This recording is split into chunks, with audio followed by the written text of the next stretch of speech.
president, I'll get the title right, president of Centro and alumni of Ursinus College. Next we have Jen Cohen-Crompton, also alum, and she is the president and founder of Something Creative. And our third judge is Rachel Kane, founder and owner of Sprinkle Bits. Thank you, judges. Also, I want to thank our sponsors. So our sponsors are Will Abel of the Abel Family Foundation, as well as Jim Bampista, owner of Body Physics Fitness, Maria Bampista, founder of Gobi Advertising, Amy and Lee Griffith, alumni and owners of Margaritas to You, and Rob Gafalin, alumni and president of Centero. So thank you all of our sponsors to help make this possible. The center really relies on the competitive and entrepreneurial spirit, and it does help to have these entrepreneurs in our presence to give feedback and help you all today. So to keep things going, I just want to make sure that everyone will be moving a 15-minute process. We have 8 minutes to present. You will get a 1-minute warning, and then the 7 minutes of Q&A with the judges. After that time is up, we will move on to the next participant. So we're going to keep things going. We will have a break that will occur at 11:30 today, so that's a 15-minute break. And then after all the presentations are over, we will have a luncheon reception with a keynote speaker by Chris Bradley. So Chris Bradley, you want to raise your hand? And then we will have the announcement of our prize winners. So thank you guys for being a part of this journey. I've really enjoyed working with all the students for the 10 teams that for the past 2 months. For me, I'm sure Maureen has worked with you much longer. And let's make this a very memorable fair innovation competition. So first up is Jordan Spady.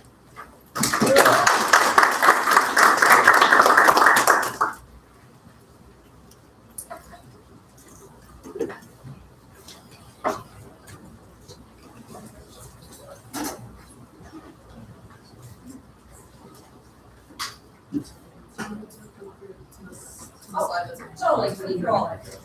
Oh, no, I'm good.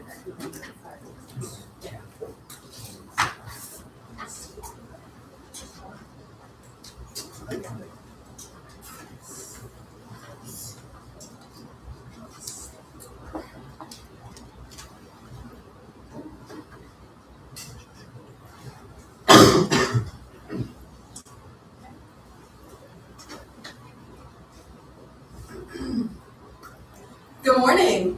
My name is Jordan Spady. I'm a dance and business entrepreneurship double major, and I'm very, very happy to be opening the presentation for Fair Innovation today. So thank you for coming to see my presentation.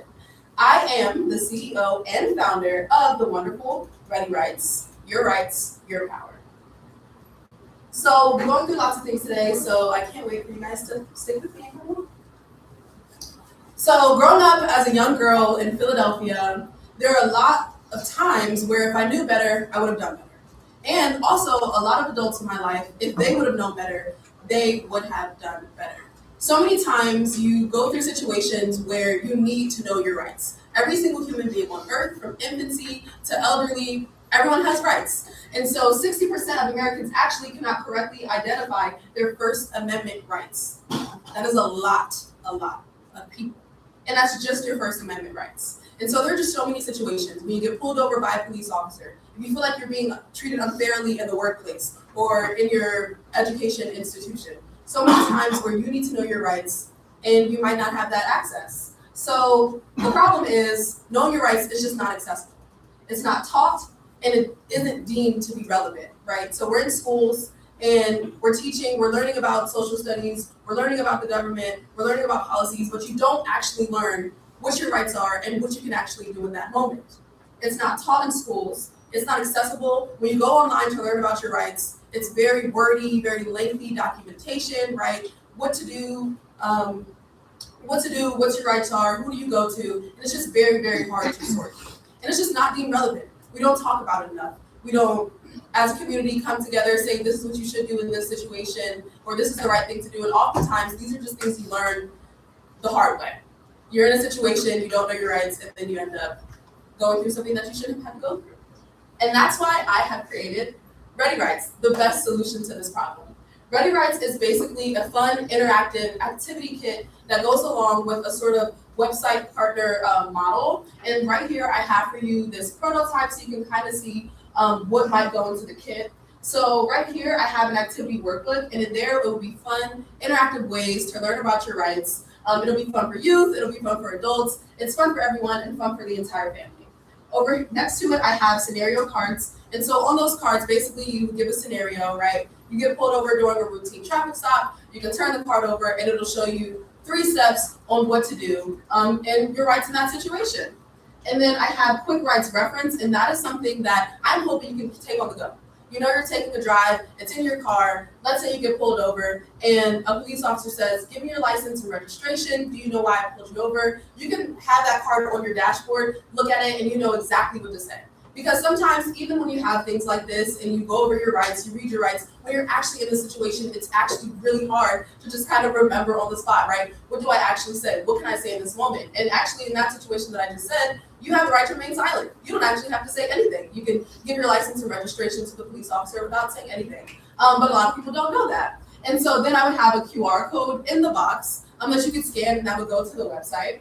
And then I have like this little bag that I'm hoping you can, keep your Ready Rights stuff in so you can stay ready with your Ready Rights. And then I have this journal here, and that would be for you to actually document situations that you have been in. A lot of times about your rights, you can actually document everything that you go through. You can document everything that you go through. So this journal would be for you to document things you go through, so that if you are in a case where you do need to hand over something to HR or hand over something to the police, you already have a book documenting things that you have.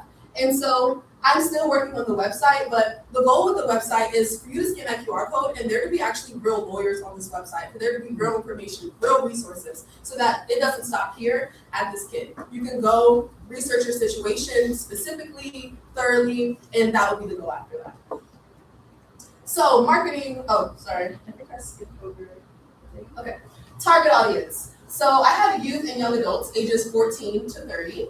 And this is a really, really important group because they often lack access to accessible rights education. But they are also highly engaged in creative and digital spaces. And they're also seeking tools so that they can advocate for themselves. This is a generation where we want to self-advocate. We have social media, we have the platform, but unfortunately there's so much misinformation still, right? We have the platforms, we have the resources, but we're actually still not sharing the information that needs to be shared. This is a really, really good age group because they're really passionate about learning things like this. They're really passionate about sharing things like this. And so this is a really, really important age group for me.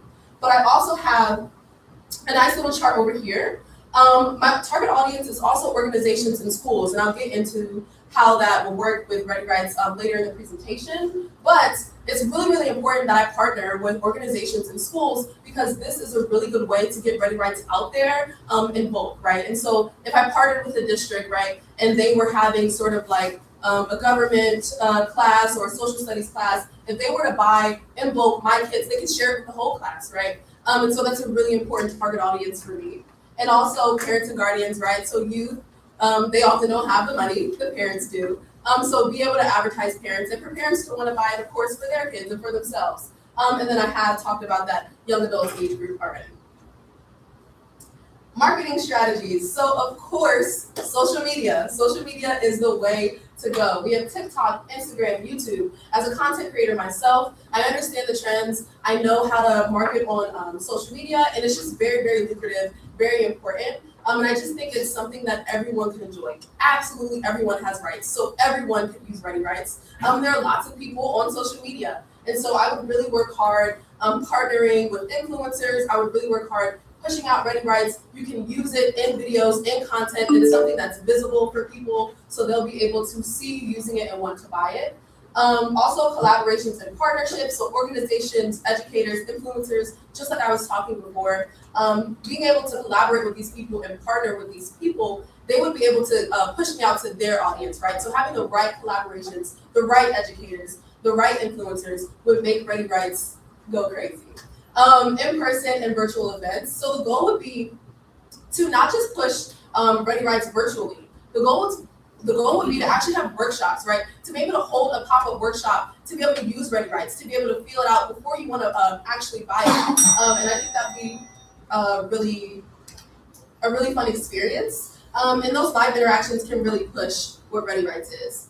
And so I have streams of revenue, individual Ready Right kits, the subscription-based digital program that would go with it, the institutional partnerships, and I have grants and sponsorship funding. So right here, I have my pricing strategy. I have the core product pricing, the bulk institutional pricing, and the premium tier pricing. And these are just some things that I gathered when I was researching how much it would cost to make them, when I was researching how much people are selling like kits for, and just some good research with that. So in terms of comparative advantage, there's really nothing like Ready Rights because I said, again, it's just not being relevant. And it's not taught. But American Civil Liberties Union, they have a nonprofit organization where basically they defend and protect people's individual and civil rights. And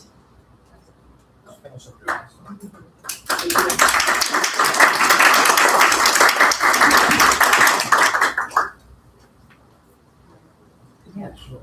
One thing quickly too, on the kit, like an online component can be concept like what I'm saying.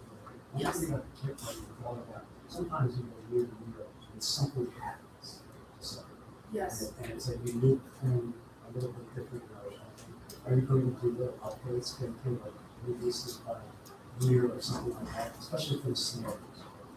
I would absolutely love to. I think the goal is to definitely like expand, and hopefully when Ready Rights is big and amazing, the goal is to be able to have kits actually cater to certain people in certain situations, right? To have a specific youth kit, to have a specific adult or elderly kit, to have specific kits cater to like specific situations. And so that would be even more helpful, right? So, because like you said, people go through things in specific ways. So I think that would definitely be the goal. I would love to like expand to like different kinds of kits.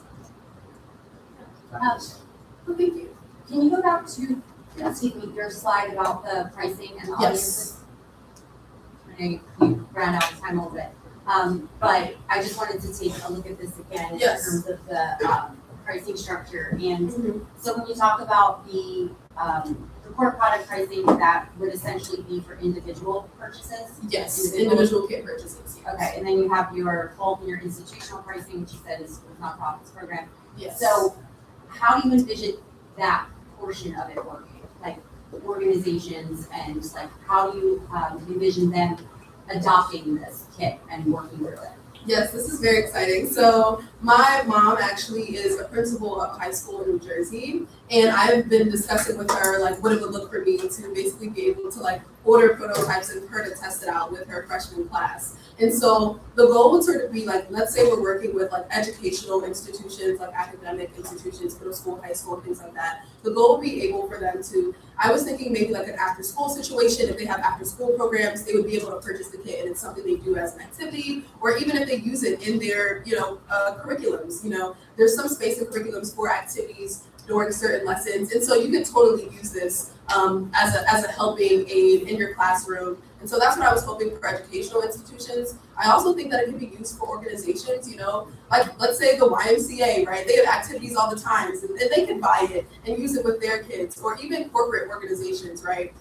They could totally also purchase it for their employees and things like that, if it's relevant and things like that. So that's what I'm hoping for the schools, nonprofits, and programs.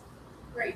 And I would assume too that you're probably thinking from this perspective, and I don't remember if I saw this in the packet, but like a curriculum, some sort of like way that it would be integrated into the curriculum or like a guide to your teachers. Definitely, yeah. Awesome. And just one other question. So first of all, great presentation. I liked the opening. I liked your opening stat, which I think is really great to kind of solidify the fact that this is a need. There's a gap in the market. There's a knowledge gap, right? That's ultimately what it is. I lost my train of thought. Oh yeah, which is, was there a particular incident or something that prompted you to explore this? Like, did something happen to you or someone you knew that kind of was like, oh, we probably shouldn't order these or something like that? That's a really good question. I think honestly, there are too many scenarios. I think in my life, I look to educate, I look to make everything that I'm interested in super accessible, and that's just something that I'm really interested in. And it just happened that civil rights are something that I'm particularly interested in, and I think that it happens too often. I think I have been in a situation with my dad where we have been in a traffic stop, and there is no real reason we were pulled over, right? But he doesn't actually know what to say, doesn't actually know what to do, doesn't know what his rights are. And of course, out of fear or out of just, compliance, we're like, okay, like you're asking for these things, we can give you these things. I think there are often times where I also feel like, you've been denied services or something and you're not sure if it's discriminatory and things like that. And you don't know what the next steps are, right? Like,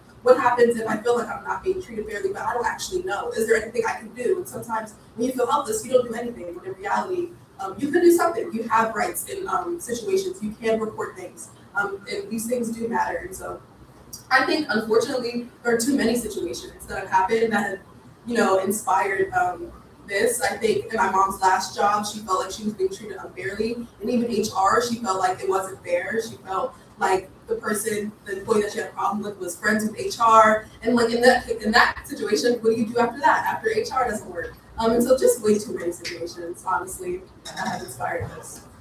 Awesome. Just one comment, which is you mentioned having access to lawyers at some point or something. Yeah. There's a company called Legal Shield, I think it's Legal Shield, and they provide affordable services on in bulk, I guess. Maybe something to look at as a partnership in the future or something along those lines. Thank you. You're not gonna okay. Wonderful presentation. I was gonna say something similar about the story. I think the story with your dad at the traffic light, if that's all you said at the beginning, you could save time for the rest of your presentation and it would be way more impactful to just say the one personal story, right? It speaks for itself. Like, amazing. The other thing that was interesting was the misinformation online. I think weaving that into the novel is a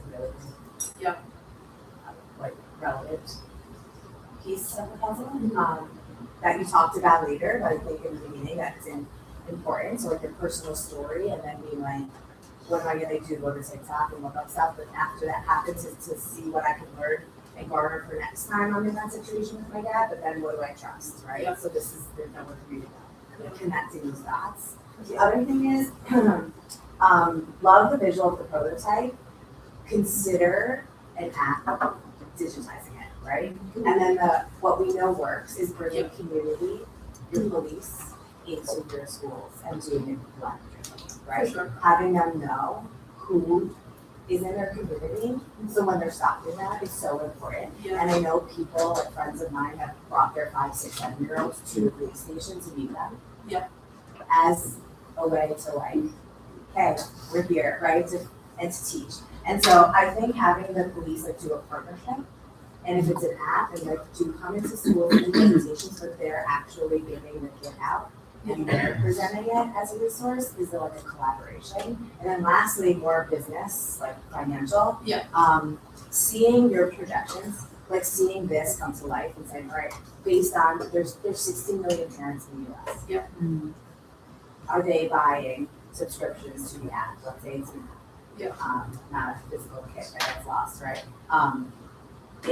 Are they buying it at what costs, mm-hmm. at what levels, over 3 years? How are you going to grow it? What's your original addressable market look like? Yeah. And I think that's also how you're going to take this money. And then last part, are you going to be vision-based? Maybe further pursuits with that too, providing new resources. 100%.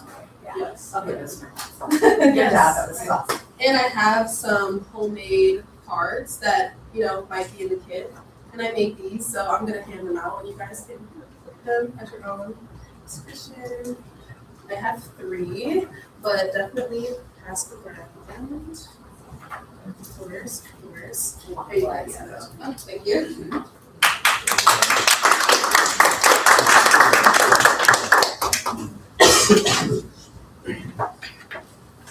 Just so everybody knows, sort of times. One tap will be 7 minutes, and 2 taps will be cut off at 8 minutes. Next up is true false.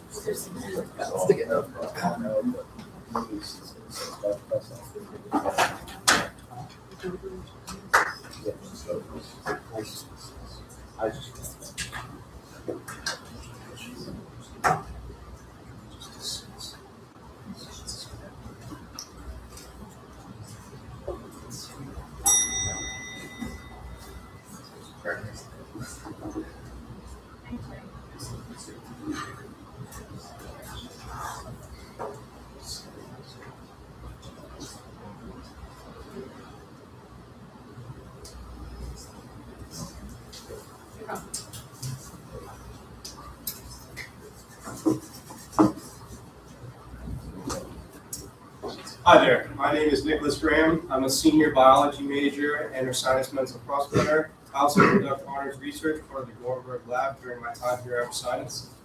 I'm Nicholas Farino. I'm also a graduating senior. I'm a biochemistry major, and I've been doing preclinical vaccine research in school for the past 2 years. Every day, critical medical decisions for billions of people are dependent on a device with known racial bias and documentation to prove it. The pulse oximeter remains the gold standard for pulse oximetry and measuring blood oxygen saturation, although consistently fails patients of color. We are TruePulse, and we are revolutionizing the foundation for pulse oximetry. TruePulse bridges the invisible gap between clinical-grade, life-saving medical devices and the biological reality of diverse skin tones by revolutionizing how we measure oxygen saturation. So this is what the standard pulse ox on the market right now looks like. These are ones that you can find in your local CVS or big box sellers. And it usually attaches to outer extremities of the body, like the fingertips, toes, or even earlobes in some cases. And it can effectively measure the blood oxygen saturation as well as your pulse rate, which is good for patients who require chronic monitoring at home of the blood oxygen levels because of respiratory and cardiovascular conditions. So how this device works is it has one side of the clip, the top side, which shines 2 different wavelengths of light, red and infrared light, which can effectively be absorbed by oxygenated and deoxygenated hemoglobin in the blood. And from there, the other side contains a photodetector that picks up the light coming through and effectively calculates the blood oxygen percentage using the oxygenated and deoxygenated blood. Now, the crisis for patients of color is due to a technical flaw based on melanin interference. And what this means is it's dependent on the darker colored skin. It essentially diffracts the light that shines through, creating what's known as optical noise, thus creating calibration bias. And this study by Michael Rounding in 2017 found that patients of color were 3 times more likely to experience something called ocular hypoxemia. And ocular hypoxemia is essentially where a patient will develop a false normal reading. So a normal oxygen saturation level is 92 and above. And what this found was patients of color were 3 times more likely to experience a result of around 88%, which is considered clinically deadly. And this also creates an inaccurate triage, which came to light during COVID-19 when more and more people were going to the hospital. This means that nurses wouldn't treat patients because they thought their vital signs were correct, when in reality, they were deadly low. So the TruePulse solution is to bypass the epidermal barrier. And what this means is to bypass the outer layer of the skin to avoid this darker pigmentation. And the way we do that would be to use the inner cheek or the buccal mucosa. We are using this because it has non-keratinized tissue, which means it lacks this dense melanin region. It also is melanin-independent pathway, so we can shine light through without it being diffracted like it usually would shine through the finger. And the cheek also provides superior vascularity, as there's a plethora of blood vessels that we can measure oxygen saturation based on. So this is our virtual prototype that we developed, which features a buccal mucosa attachment, which is unique to our TruePulse pulse oximeter. So it attaches inside the cheek. It has optical noise reduction since the skin inside the cheek is thinner and more vascular, so you can detect the oxygenated and deoxygenated blood better. It also uses cheap, food-safe material regulated by the FDA, so that anything that you're putting in your mouth will be safe to use. And then it's thin and wireless, so it is as non-invasive as possible and stays out of the way while in your mouth. So our main competitors are Missimo Corporation, known in medical, Philips Healthcare, and Medicon. And these are all companies that create these pulse oximeter, although none of them account for this racial bias. And what we're trying to do is we're eliminating this aspect. They also don't account for all patients. If you have longer nails or acrylic nails, the pulse ox can't fit on that finger and give you an accurate result. Also, if you look at places where it's a little bit colder, your blood vessels experience something called vasoconstriction, where essentially the oxygenated blood is going to be lesser in the phalanges, like the fingers and the toes. So you can't measure, thus giving you less reliable results. And this study by Snow 2025, if you look at the middle column where it says 80 to 90%, this is the main region where the pulse ox fails. And they found using the buccal mucosa, or the inner cheek, the results were significantly better when using the inside of the cheek as compared to the standard pulse oximeter. So our marketing plan and analysis for TruePulse is to make it an affordable product. We plan to sell it at around $26 per unit. And so this is significantly under the market for premium pulse oximeters, which can get up to $60 per unit. And our target market would be first individuals with darker skin that have those chronic respiratory and cardiovascular conditions that require at-home monitoring, as well as we will partner with medical device sellers that can sell to hospitals and promote our product.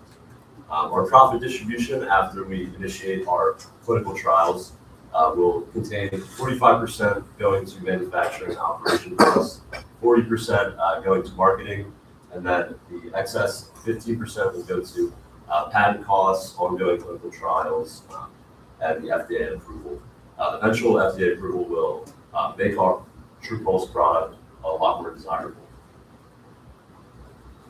So our business model that we're using is known as the razor plus razor blade model, which includes a base product, which is the actual one-time purchase pulse oximeter clip, as well as the consumable good, which is the polyethylene plastic film, which is significantly cheap to produce, and it will come in rolls that can be used 200 individual times for daily uses. And so this will be a consumable good that we can offer to consumers so that they keep coming back.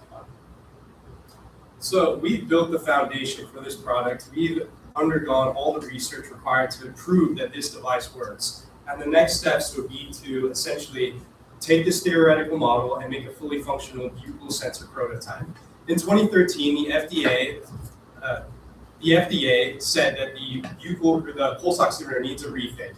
And then in May of 2025, they came out saying once again, after COVID-19, that the pulse oximeter needs a rethink, and it's time that someone did something a little different to account for this racial bias. We are TruePulse, and we are combating this racial bias in pulse oximetry.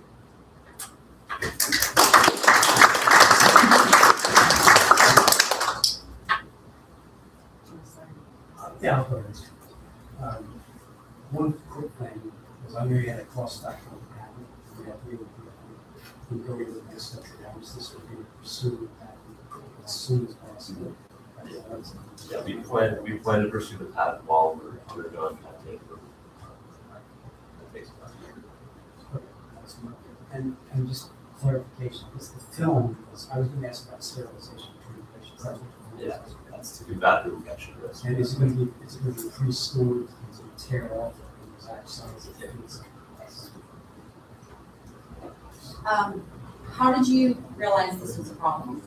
Yeah, so we actually took a class together our sophomore year, and we read a research study that basically said it had this picture showing that Black patients were 3 times more likely to develop racially biased results. And so my sophomore year, I did some digging, and I wanted to do something that could combat this, except at the time, I just didn't have the knowledge in biology to try and make this a reality. And so I waited till my senior year, and now I know exactly what I'm talking about. I found that this is a huge problem. There's countless studies explaining this, and there's multiple like FDA posts saying that this needs a rethink, pretty much.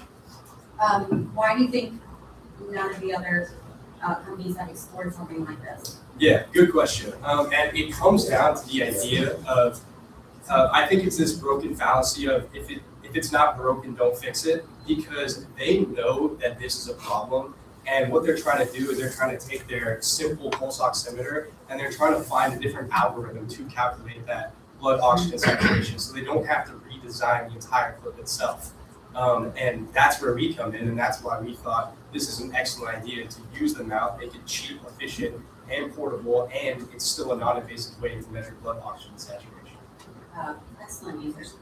And one more question, which is about the cost. So you mentioned that the unit would be $26 it would be $26 per unit, correct? Yes. What is your, and maybe you don't know that, manufacturing cost? Like, what is your profit margin on that?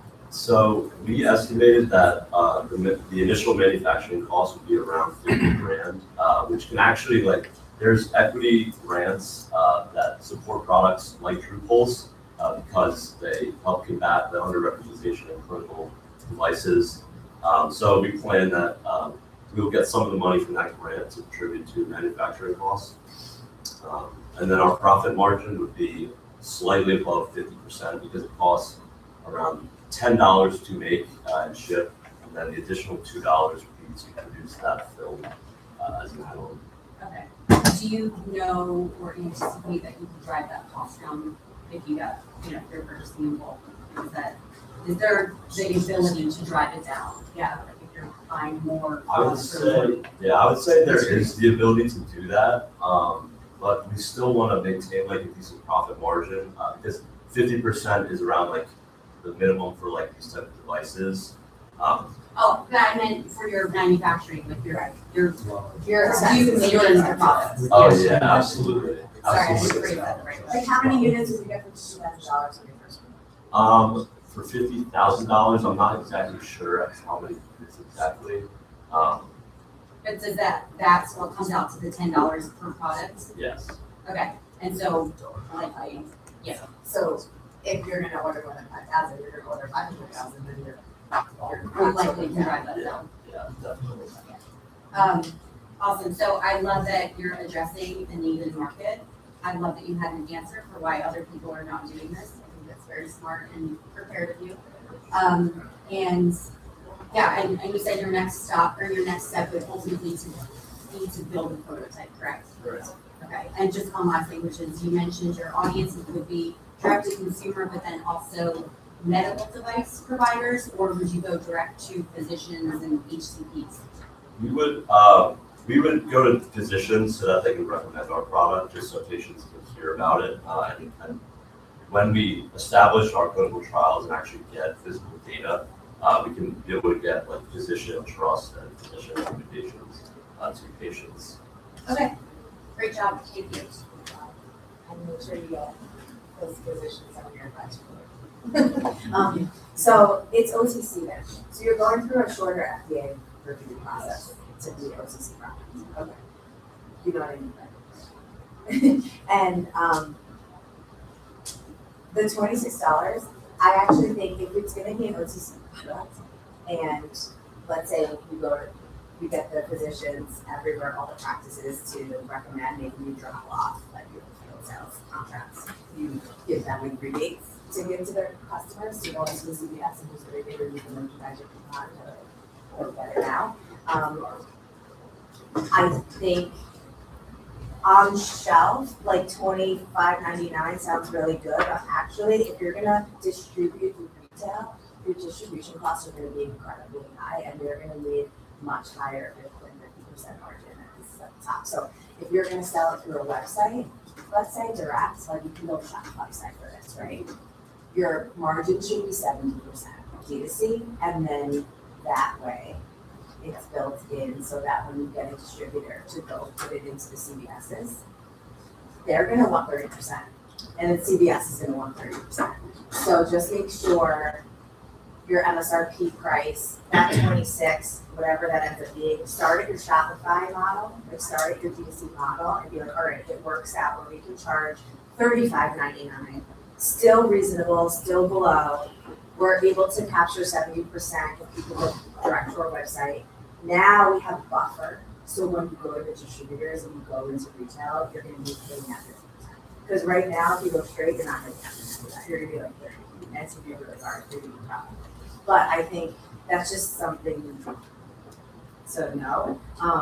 And I think it can be charged totally so it's 26. But that was amazing. I mean, that was great. The other question I had was like competition. Are there other devices though, like besides this that solves the diversity issue? Yeah, so good question. And actually, the only other device that we've found is there's essentially a pulse ox that's used on the forehead. But still, that doesn't bypass that epidermal melanin or the outer skin. Okay. And the way we came up with this idea is I wondered, it's kind of weird, but I wondered how like animals themselves, how they would conduct a pulse ox. And I found because they don't have fingers or toes, they actually put it on the inside of the mouth. And so I thought, okay, would that logic work with a person? And we found research online. You mean in the veterinary? Sorry, yeah, from a veterinarian. Got it. Yeah. And I found And applies, research. people love it. Exactly, and I found the research to prove it from 2025, so very recent studies, saying that actually checking inside the mouth was more accurate, not only for white patients, but for black patients as well, because they were included in that study. They found that it was significantly more accurate in doing so.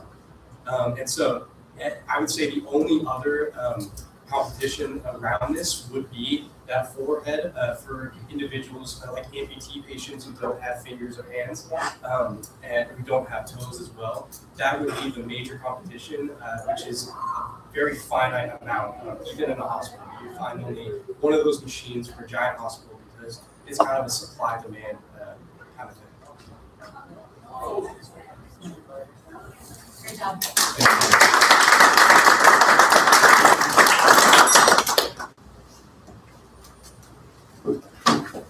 John, you ready?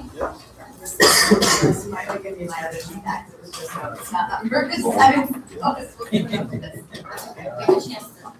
I put my notes in each little thing.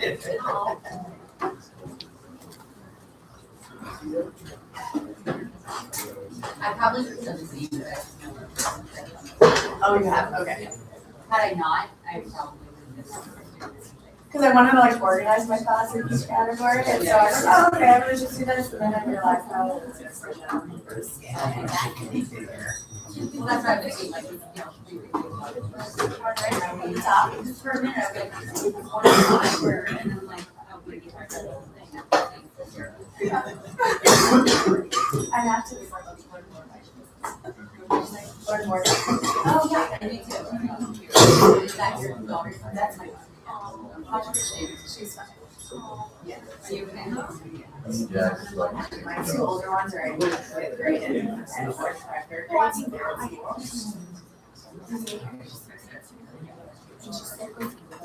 All right, next participant. Next slide. Alright, so hi, I'm Johnny. I'm a computer science major at Science College. I'm expecting to graduate with the class of 2027. And I'm presenting to you my company that I'm calling SimAdvisor, which is a sim racing consulting business. So, a little bit about me. Since I was 10 years old, I've always had a burning passion for cars. Playing Forza Horizon 2 growing up, favorite game of all time. I've worked on a couple of project cars in my driveway. This Miata is my current project.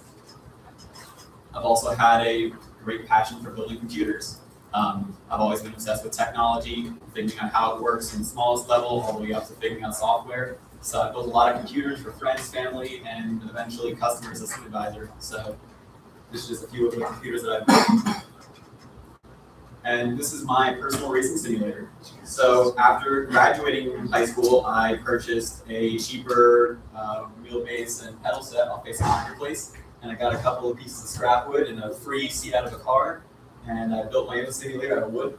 Absolutely loved it. Drove that simulator for about a year before I started to really level it up, where I got higher end aluminum chassis, steering wheel, went to the triple quadruple monitors, and that's what it looks like on the inside of my cockpit now. And so what really drove me to start this business of consulting about racing simulators is by working at Micro Center. While here at Ursinus, I've taken a couple of gap semesters to spend time working. So Micro Center is where I've been privileged to work. And while working there, I was the only salesman who had prior experience with sim racing products and work, buying, selling, and working with them. So naturally, a lot of the customers gravitated toward me to receive my help. And a lot of customers afterwards, after getting a sale done, would want to turn around and ask me to help them build it, because while they could buy all the parts, that doesn't mean that they would have a working simulator immediately. And so, after learning that my skill set was in such high demand, I wanted to say that, just from researching, repairing and building computers, and selling a lot of stuff at Micro Center, I've decided that I should market my skills toward this rapidly growing industry of racing simulators. So my first customer was Chris Capehart. He's a bit of a celebrity. He's traveled around the world doing magic tricks. And this is a simulator that I built for him. And my most reoccurring customer is Urban Youth Racing School of Philadelphia.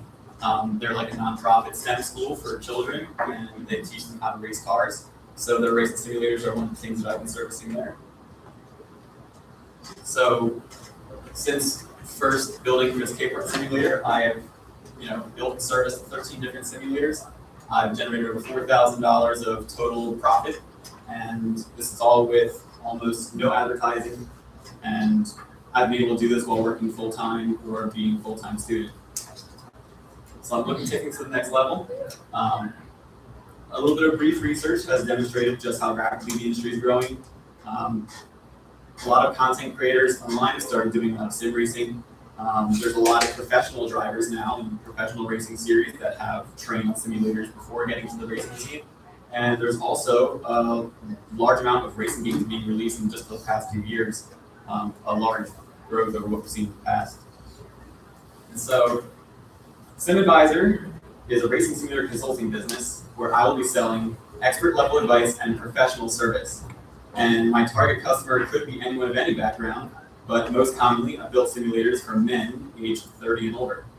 And my customers would choose me over anybody else because of the time that I can save them with research and the money that I can save them by guaranteeing compatibility the first time around, as well as offering support from start to finish in the build and beyond with maintenance. And since there's not really any competitors offering consultation services with racing simulators, I'd be the only, I am the only business in the racing simulator consultation space. So, I plan with customers to follow a simple 5-step process where I consult with them, find out their budget and the rest of their needs, like allocated space in their room and the goals that they're looking to reach with their simulator. And then I would generate parts lists with them. Then we get to sourcing the parts, and usually the customer would go and purchase the parts on their own. If they need my help, I can do a little shopping for them at an increased cost. And afterwards, the simulator needs to be physically constructed. They would often hire me to go to their house and build it for them inside of their home. After that's built, a lot of software and drivers need to be installed and calibrated to make sure everything's operating as it should. And then finally, teach the customers how to use their simulator, how to drive, and how to troubleshoot some basic issues that they would face.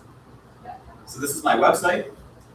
I developed it on GitHub to showcase my racing simulator projects that I've worked on in the past, but also as a way that customers can find and reach me. This is my homepage right here. And this tab on my website is the pricing section.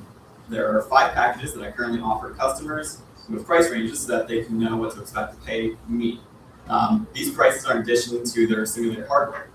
And using the 5 packages, I have the basic consultation, and then there's hardware and software, a combination of both, and then the one where I handle all of the purchasing parts as well. So because no other company really offers a consultation, my closest competitors are going to be part sellers as well as ones that offer like the full turnkey simulator builds. So I picked out SimHQ and TrackRacer, and to compare price-wise, you can see SimHQ, their turnkey simulator starts at $23,000, and TrackRacer is starting at nearly $10,000. So being able to offer something as affordable as $1,000, I feel will help me reach out to a younger audience as well as people who are just looking to experience it without having to invest so much into it. So after finalizing website design, I'm going to be purchasing my own domain so that I can be found more easily. I'm going to pay the Google search engine to market me up top on the page, as well as with Facebook and Instagram ads. I'm also going to be starting a SimAdvisor Instagram account so that customers and fans can follow my journey as the business grows. I will enable the setting to automatically post on Facebook as well, so that I get my audience from Facebook. I'm also talking with Micro Center currently to see if I can land a partnership with them. If they can become a local supplier for me, then I'd be able to source parts from them more at a lower rate and charge the same price as customers would normally pay. And that would greatly help me scale and increase my profit margins. As the business scales, I'm not going to be able to store all the parts in my own home and build them in my own garage. So I'm going to need to end up renting out a warehouse, maybe a truck to help with shipping as well. And I'm going to have to hire some more technicians as well as the number of customers grows. So that's all that I have for you guys today.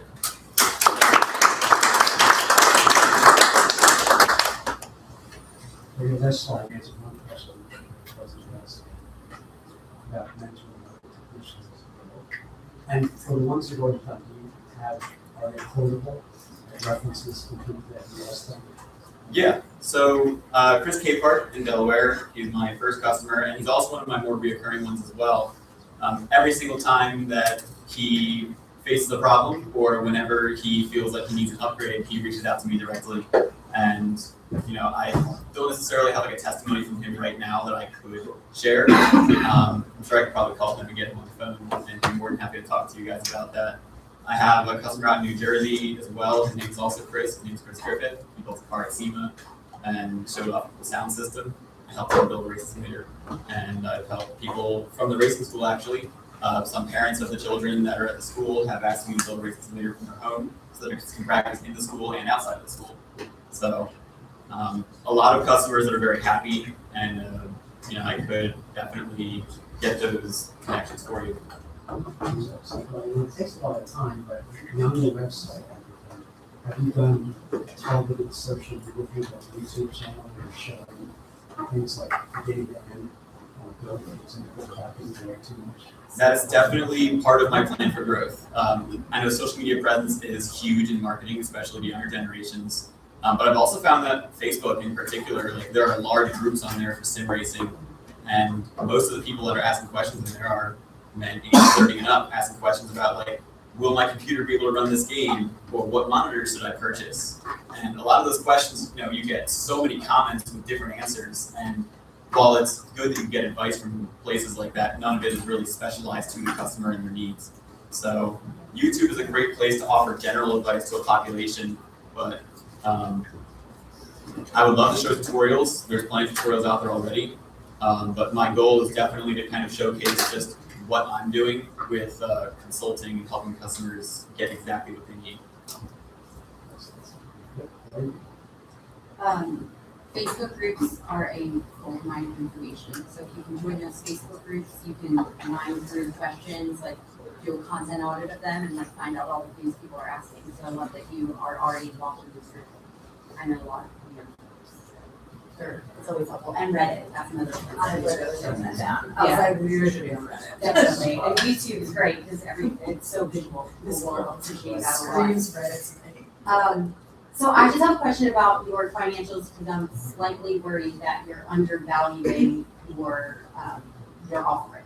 So you mentioned that you gave me a 4K number. You said that was, I think you said that was profit, but I'm curious if that's your revenue or your profit. That is profit. Okay, so that's the direct money that went into your pocket. Yes. per se. Can you pull up the pricing slide while she says something? That package was there. And so you mentioned, the, like that flagship product there, that $1,000 to $2,500. How did you come up with the pricing for each of these packages? So what's great about selling a service, and that's just a service, is that there's no upfront cost to it. I don't have to necessarily keep stock of any supplies that I'm preparing to bring with me, other than my tools that I'm bringing with me. And tools are very, I don't really have to replace them very often. So it's very low cost to operate with what I'm doing. And the only expenditures that I'm looking at are time. So I value my time at $25 an hour, and it typically takes me about 8 hours to build an entire simulator from start to finish. And so what you're looking at with the mechanic, for example, the physical build package is actually starting at $300. So while I value my time at $200, I also know that customers value me more than that. So starting at $300 just for the physical build is sort of how I started with that price. And then going down from there, I feel like the software is a really quick part of that. Physical build is most of the work. Getting the software set up on the computer is a lot quicker.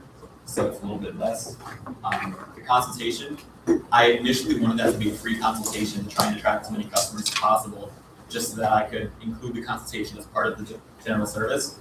But after a little bit of thought, I realized that a lot of customers have probably come to me, ask a lot of advice, and then leave. Maybe go to somebody else and use my advice to buy the correct product from somebody else. So I appreciate the thought that went into that, and that's kind of what I'm getting at is how you're pricing your time. Because your time and your knowledge is money. That counts. So you kind of downplay the fact that you're doing this. Don't do that. you should be charging what it's actually worth and what the market will pay, okay? So I think that you can likely increase your prices, like $25 an hour sounds pretty low in my opinion. I don't know if you guys agree. I mean, I would, Go on to a golf So simulator business person that puts in the golf simulators into people's homes and see how much they charge. Right. So these prices are kind of just current, like what I've been charging, because I haven't been as like official as I am now.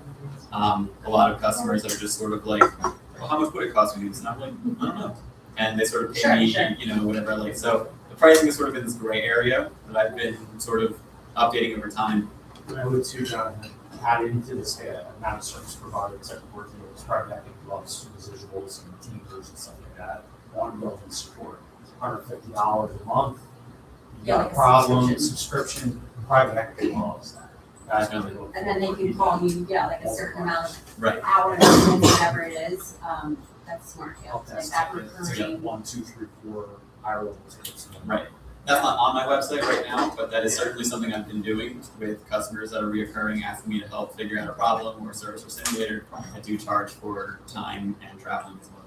It's always harder to go, to increase your prices than to start higher and then work on a negotiation. If someone, you know, if you wanna work something with someone, you can always change it. Right. But it's much harder to go from like, you know, charging someone $150 and then be like, no, my new price is $250.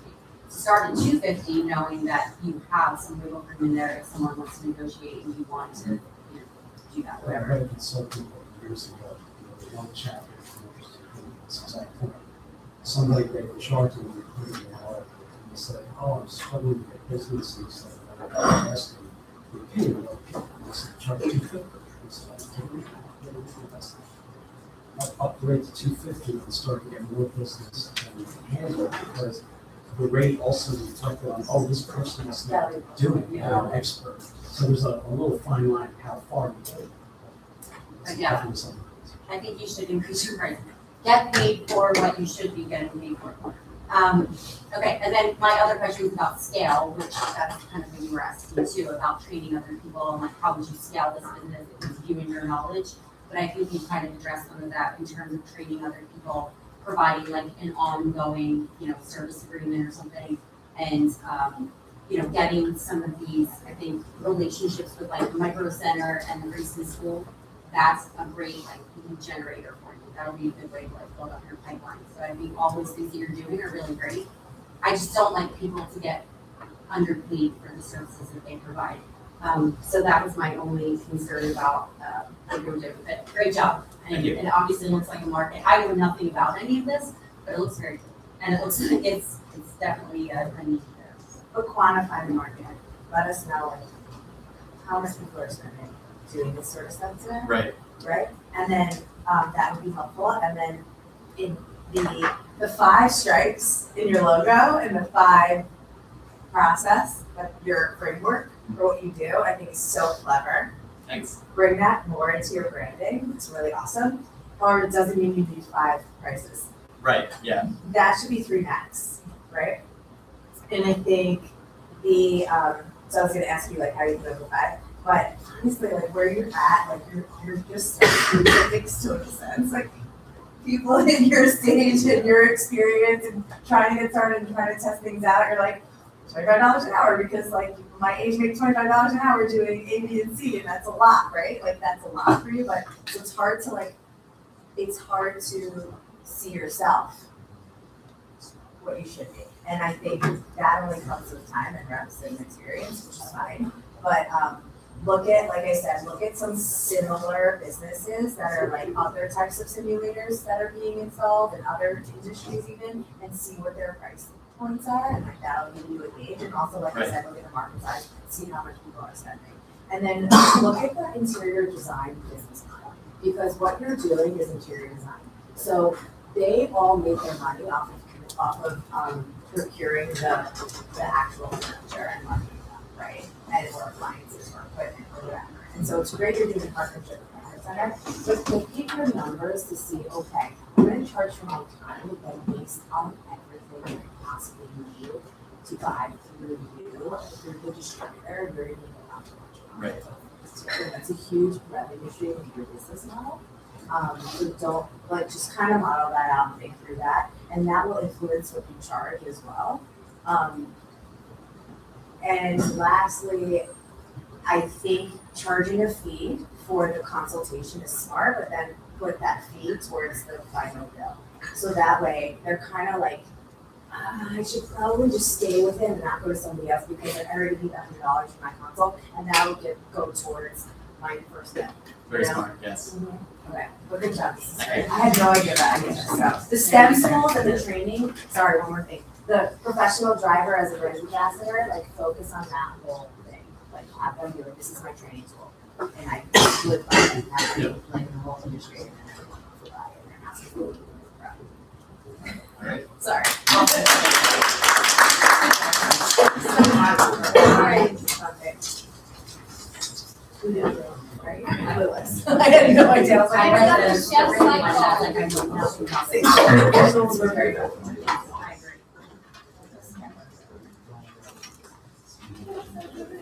I agree.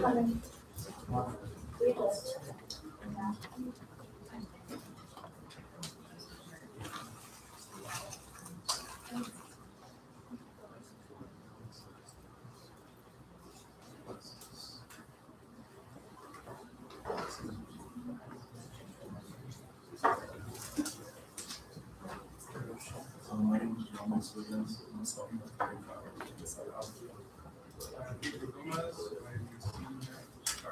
Pedro Gomez, I am a senior studying computer science. We are also, our other partner is Kaya Jones, a mathematics major, but she will not be here with us today, unfortunately. And we at Chef Cycle, we aim to create a seamless connection between buying food and consuming. So our purpose. Our purpose is to fundamentally restructure the kitchen so that you're eliminating food while saving money essentially. And we envision a world where the domestic kitchen is optimized and as efficient as possible using data so that you're using what you have and not using that as a standard instead of the exception, because you don't want to keep spending money on outside things that broke up and DoorDash. So, have you ever been to a grocery store, any sort of store where you're just buying something that you already have at home? I know I have personally, it's not nice. So one of our key principles or sort of pillars is the invisible dream, where the average household uses hundreds of dollars annually to look at purchases and simply lose them. Chef Cycle bridges the information gap between technology and the person themselves. We take the static data from the receipt, so we use that to understand it and it goes into our application. And we turn that into a dynamic intelligence system that manages inventory, meals, and tracks your savings, which is one of our main drivers. We all know inflation is not great. We all fall victim to it, and I feel as though typically we used to have a lot of buying power, like in the older times back, where you feel sort of empowered to invest in these companies. So when you're grocery shopping, your investments to that company. But now inflation has led it to where it's sort of like you need to buy these things, and you're relying on those companies. So we aim to maximize your buying power back and minimize cost of self. And our sort of mainstream focus on people is younger professionals and families because they are most susceptible to inflation and losing your buying power. Oh, man. We also here at Chef Cycle have delivered a new positioning where our only competitors are budgeting apps, recipe and pantry apps for grocery delivery. And it's unique because out of all these competitors, they're not similar to us. Because we are the only app that integrates a financial data tracking from the receipts that's over scanning them with real-time culinary utility, which is like finding recipes from notifications, and specific data-driven goal, which is our main goal of being waste efficiency and not using. So this brings us to our four features. First one being the friction-free synchronization. So what is friction-free synchronization? It's just some fancy words for explaining that when you go out and do your grocery run, take a picture of the receipt, It's going to synchronize the items off of the receipt and put it into our digital database, storing all of your pantry items, seasonings, all that good stuff. So that database is our second core feature, the digital pantry. This is where all of the user's items will be stored and referred from for other users. Third feature is our intelligent recipes feature. Intelligent recipes is a convenience feature that will allow users to find recipes containing exclusively items that are already in their pantry. So you don't have to go through the hassle of trying to find the recipes you want to do. The app will just recommend you what you already have in your pantry. Obviously, this is also going to help a lot of college students that are trying to avoid ordering out as much as they are. And lastly, and most importantly, we have our financial savings dashboard. This is going to be the most important feature for users. This is where they will be able to get a summary of their spending habits, how much they have actually been spending on groceries per week, or per month, for the year, whatever time frame they want to look at it from. On the left, we also have some simple mock-ups of what the homepage and possibly the pantry might look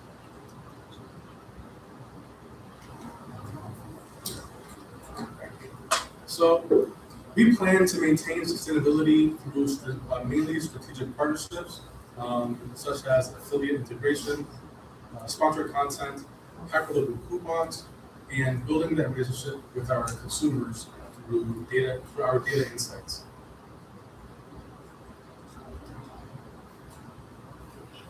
We also want to maintain scalable revenue via volume. So our app is free to use. So our main revenue strategy is going to be getting high volume. We want to focus on high volume to try to revenue from affiliate and advertising programs.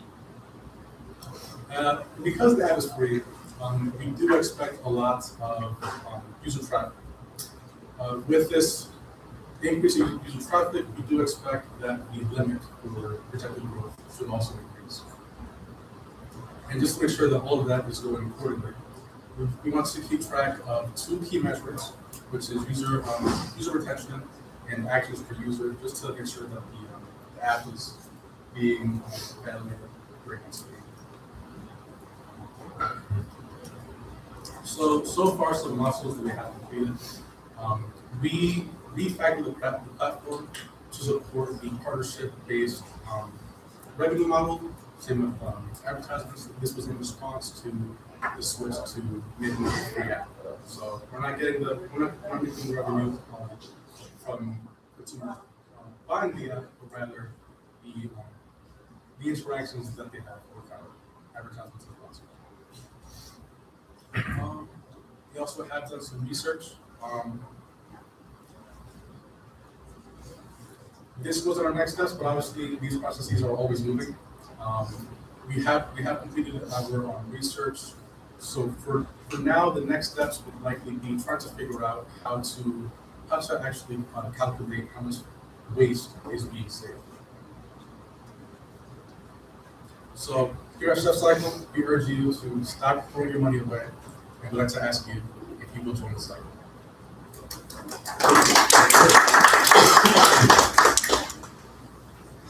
Yeah, so on partnerships, one quick question. So all input is from the standard system. And have you thought about, as far as partnerships, beside that, that you line up partnerships with particular store chains? I think it would be very beneficial if we went to retailers and got some partnerships with them. Maybe even businesses like Instacart, because I know they do a lot of the grocery runs. They have even their own reports that we use for research on how much groceries will cost.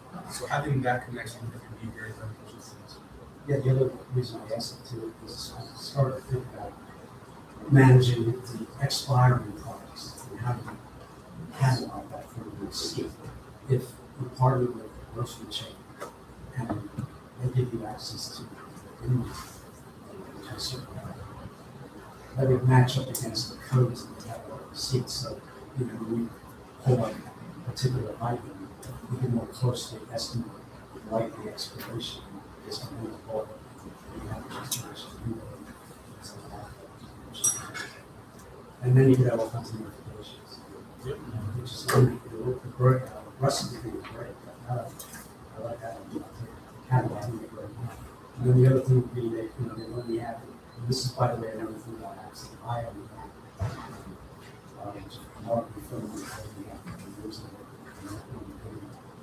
Was it was a service and people would speak the service and then emails and then come back to it. So daily notifications of different things, suggestions, as well as, oh, you're not going to this student because we think it's and the advertisers don't like that because they know the person who's back.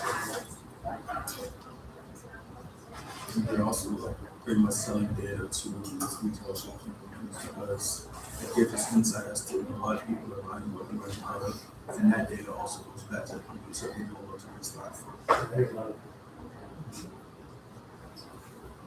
I think that's really where your play is, like I work in ad tech and we work with a lot of data brokers. So I think your real opportunity here is getting that data, having that data on shopping habits, behaviors, spend, all those things, all that type of consumer behavior data is what advertisers would ultimately be very interested in.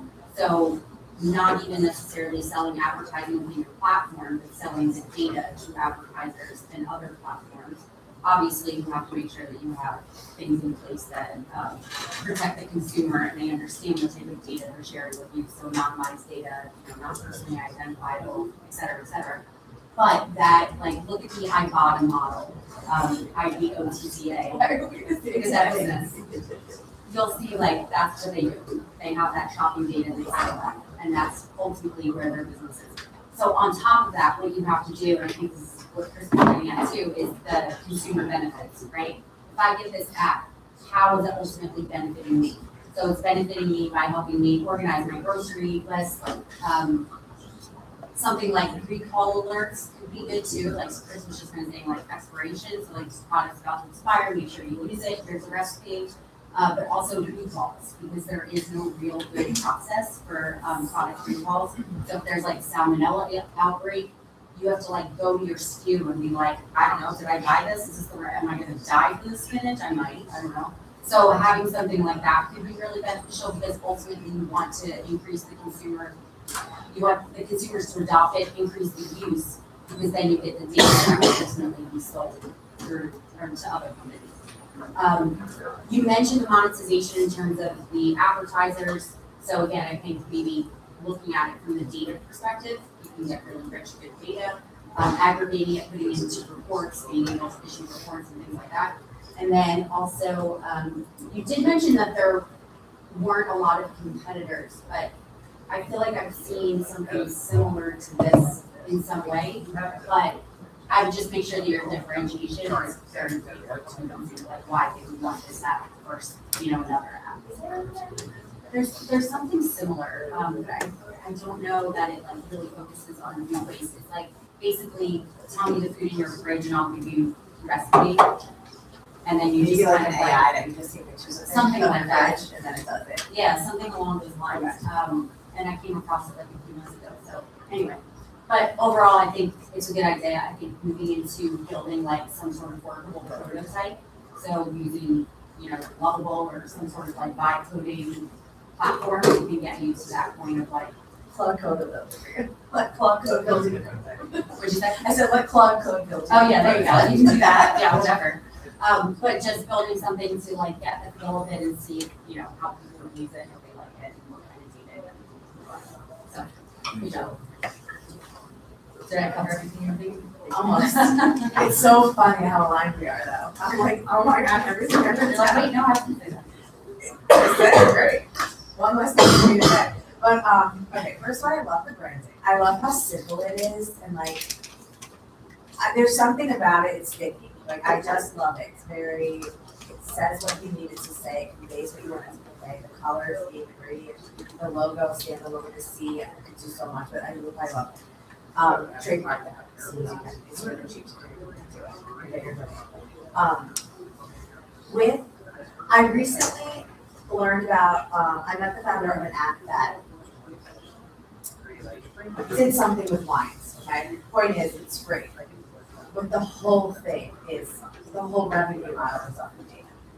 And I have a CPG food product, right? Like, I know the data that I need to show to get the retailer deals to get on shelf. I know the data, and it's all from spins and NIQ. We have to spend thousands of dollars a year as a brand on spins and NIQ data to just have it to our pitch deck and our sell sheet to get on shelf. It's incredible. If I knew how many cans of tuna fish were left in someone's pantry a year, or how many jars of sprinkles in my particular instance were left and not used in the pantry, it would be really insightful data for me. And I'm like budgeting to spend money on that data. So you selling it to NIQ and spins for them brands to buy, because that's what they do, they just sell them all different slice and dice of data, is like that's their play.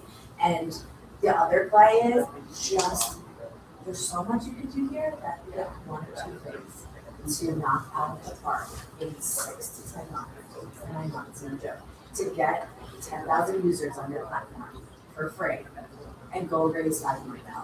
Like seriously, they just want you to have the users, like you said, those two metrics, the user retention and the count of users, and getting that organically with no spend. It doesn't matter that you have a free app, what you have is so much potential that if you're just like, they're on it to take a picture of just pantry items, UPC codes, just take a picture of the UPC. Because the UPC is tied to the USGS1 database. So just you take a picture of the UPC will get the user everything they need to create automatically the inventory, create automatically the view of the expiration dates, create automatically the recalls, create, because it's all in a centralized data pool across the US based on these. I'm happy to talk more about this afterwards, but that's actually what you need them to capture a picture of. And then that will then build an AI generator for recipes. We had to just like do it, AI generate the recipe through ChatGPT, open AI with something, source on top here. And you can have that be like the starting point and to attract. The second thing, that was just ideas. The other thing that I love that you have the finance, the numbers of the savings right at the homepage of this app, because my question when I read your proposal was stickiness. I could see myself jumping to this app and then forgetting about it in my later. Like, what's going to keep me using it? I'm going to get lazy and fall off. How do you keep people from falling off? And it's seeing that dollar. That's how you keep them.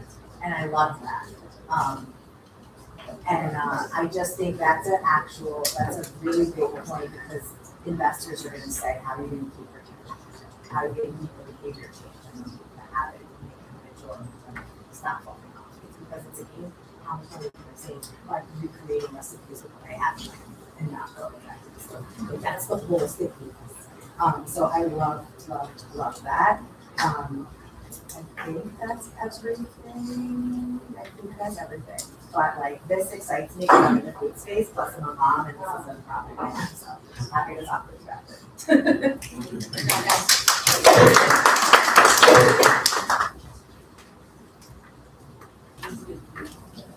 Dolly Dreamers, right?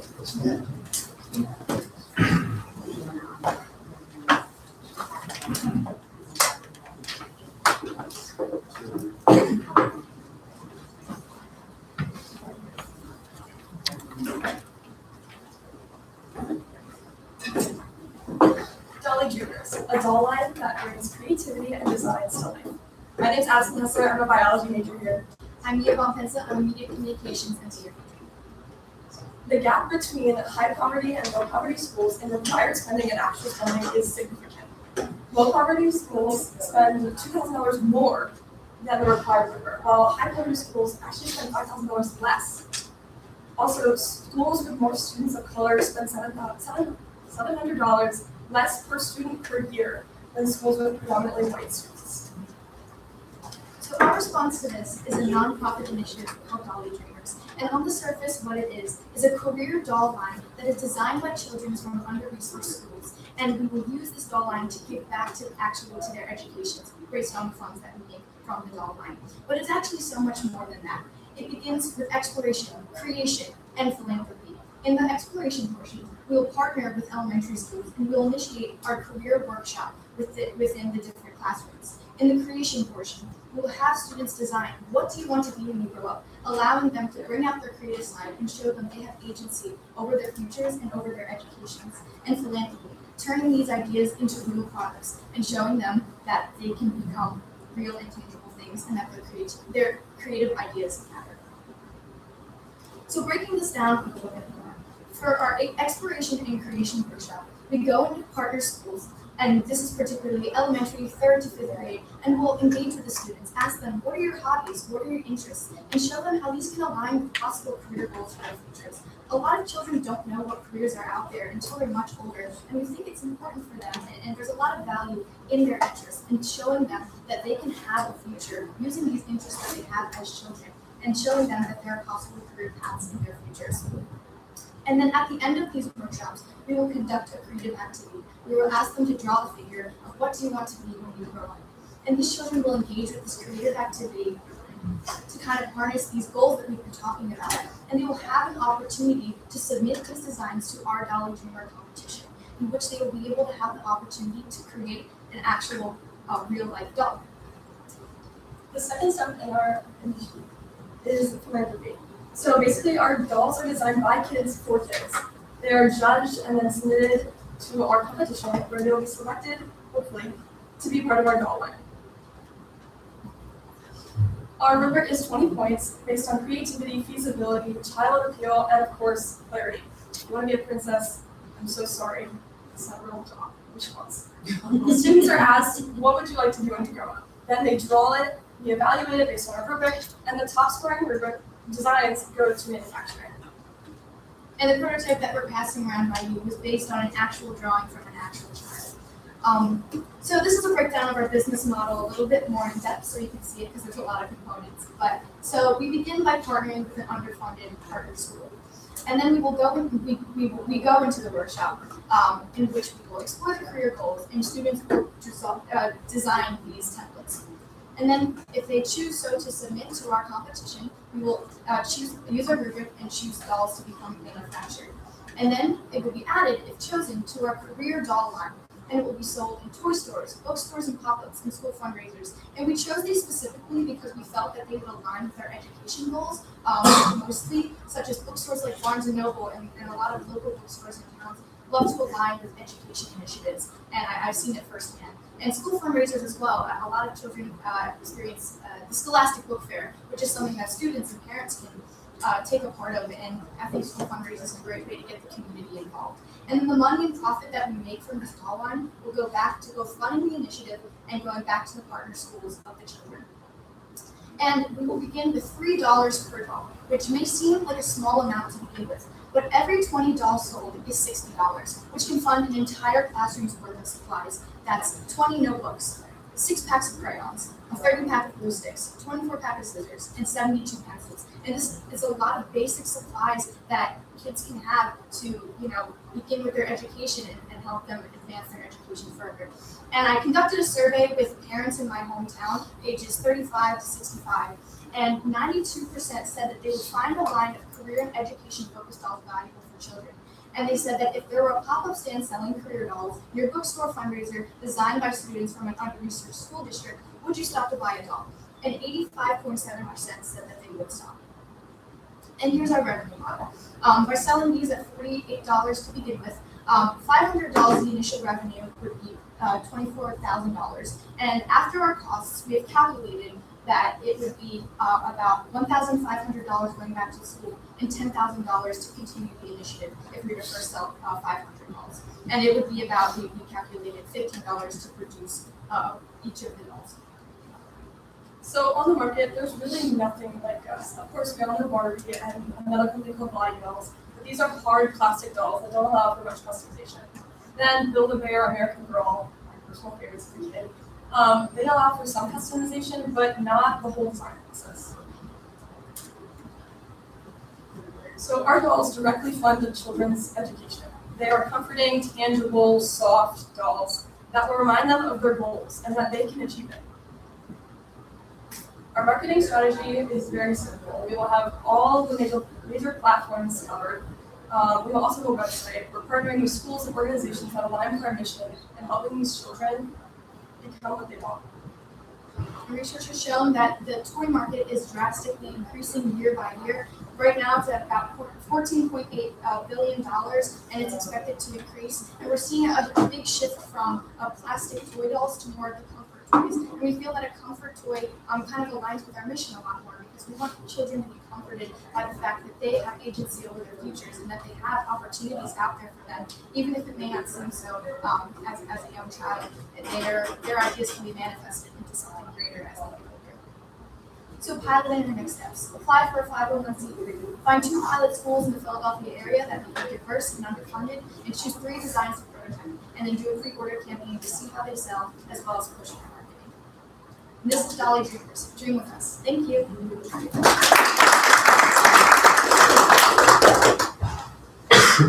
So, for the competitions, how often do you have a set of how often it occurs, like from groups of schools in each school, or like either annually? Yeah, I think we would base it off of just how many classrooms we go into. I think we would go into the classroom and then maybe we would choose about 2 from each classroom.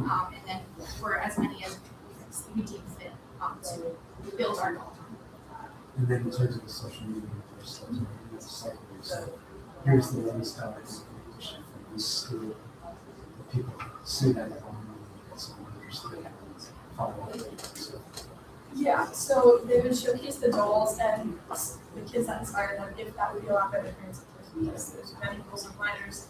But even without having the background of the child, the whole company is based on like children are inspiring it. So of course they would be the child behind it, but you would just meet the doll and maybe what the doll wants to do or what the doll has done and thinks is interesting. great, and I know a couple of families that teach some of the things that are doing. Personal car, because there's not enough students.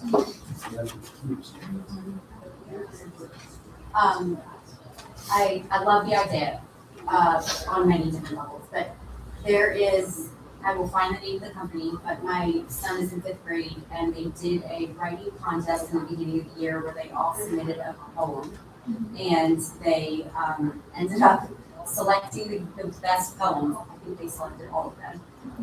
And then the kids got to get a certificate that was like, your poem has been selected. And then they also got an order form that came home for the parents to order the book where their child's poem would be featured.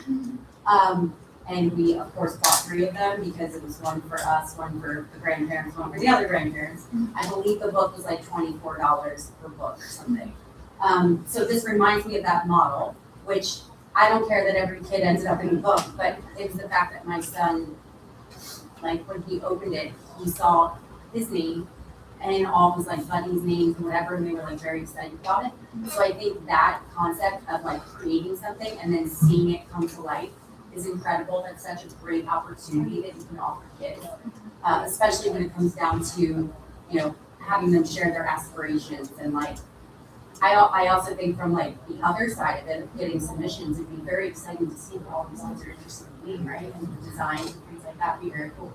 And maybe there is like a book in there too with all the different drawings or something. Parents will buy anything that their kids' names on, so just keep that in mind. How much did you say that you were selling the dolls for? So I think initially just for getting it started, we were going to sell it at $48, which it may seem a little costly, but in the beginning as we're starting to ramp it up, we want to make sure that we're covering all the costs to just generate it. But I'm hoping that, as we develop and grow, that maybe we can lower the prices, so that they're more accessible for everyone. Okay, that's great. And what is, you said it was about $15 to make them, so how do you make them? We would partner with a manufacturer. The one that I produce, I hand-made, right? I hand-stitched. It's so cute. Thank you. Yeah, just to give a model of what it would look like. But next steps would definitely be looking for a manufacturer to to be able to get these more mass produced than just one at all. So yeah, that would And I mean, maybe too, like to start, you can start with someone who may be willing to donate some of their time to help you create these dolls.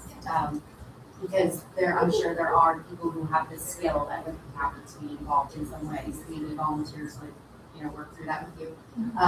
Obviously not to like make them at scale at this point. But so then this was the question, so similar to what Chris said about, teachers obviously like putting their own money into their classrooms on a regular basis. How do you anticipate this being facilitated within the schools? So is this like a like kit that you would give to the teacher and the teacher would be able to like facilitate this process within their classroom, something like that? I think a lot of times I found, at least I'm an author of a couple of children's books, and so I've gone into a couple of schools, and I found that just reaching out to the school and being earnest and presenting them with this package of this is what we want to do, these are our goals, and this is what we are also going to gain from this. I think just having an open channel of communication is really valuable. I think what we want to do is just have a very clear outline package that we could just send to them and say, this is what we're going to do, this is what you're going to get out of it, and these are our goals. And I would hope that they would be open to us running our workshop and want us to kind of have influence there. Okay. Yeah, and I think it's great, like, obviously we were first starting to go in and review to do the workshop, but I think it would also be great as you would scale, like consider rolling this out, across the country, whatever, to have some sort of kit that, like you said, is very turnkey, where you give it to a teacher and the teacher pulls it out and says, okay, this is what we're gonna do today. They can kind of facilitate the process. That's what they do with this like authors thing that someone's involved in. And then maybe even having like, a video from you that you share with the class or something, kind of talking about the mission of it and why you want to. But I think it's a great idea. So great job.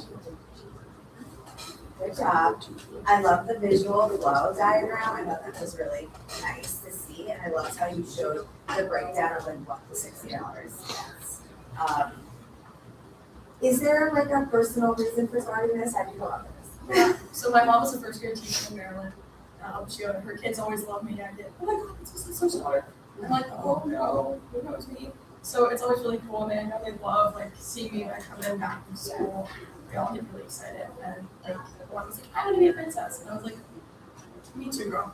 Yeah. And then you shot it. Yeah, and then for me, I've worked with a couple of classrooms coming in and talking about my books and my creative journey, and I found running different workshops with kids that they have a lot of creativity and they have a lot of interests and goals. I actually went into an elementary school a couple of weeks ago, and I had them do a design where they had a random object and they had to draw a character that reminded them of that object. And this one girl, she came up with this incredible idea, and then she started writing a song about it, and I was like, you're gonna be a singer. And I just feel like they have so much creativity and so much value, and I think that is something that should be appreciated by everybody. That was my personal. So look up a company called Joey's Dolls. Joey's Dolls, yeah. I was in a pitch competition with the founder. She's wonderful. She won it. She makes dolls to represent all different cultures and backgrounds, right? So there's just more inclusivity and choices of dolls that you purchase for your children, and so they can see themselves. And I think she's like growing very quickly, and I don't know who she uses to manufacture her dolls, but they are very similar, like look and feel to your vision. And I'm certainly like make an intro, but I'm sure she'll share what you guys manufactures that like connection and process. Like anytime we need to develop that, we're gonna be like, oh, let me call you. My good resources, not the ones that fail me. And so I'll connect you to Joey Dolls, but Google it. And then the price just seems a little high, so like looking at that again to see how you can bring that back down to a more reasonable price point. And then if your budget, like no marketing, and you're just selling through Scholastic Book Fairs, you're gonna need more money for marketing. Yeah, I think it was coming from the idea of we would start with us doing a lot of the social media and marketing. I like do a lot of graphic design, so but I do understand. Yeah, because I'm just thinking once you start having your product line, you're gonna wanna sell those, right, like at scale, right? And so once you're probably gonna go into meta ads, one-to-one, like you're gonna need like a little bit more budget there. So just give your numbers when you come up with your pricing, just to build that. That's all we're doing.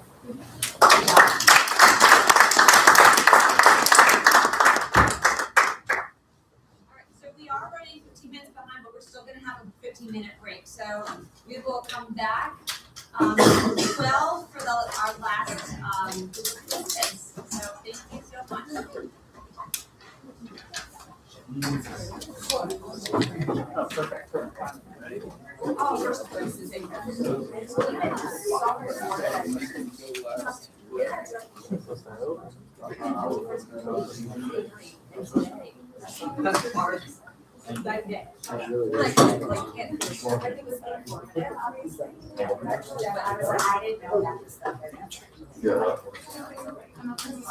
I know.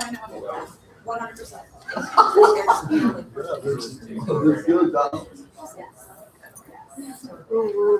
So you and Michelle are friends?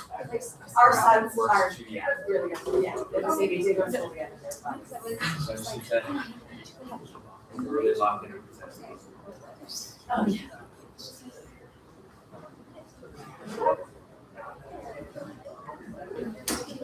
Oh, no, we're very good. I know, it's just, yes, like,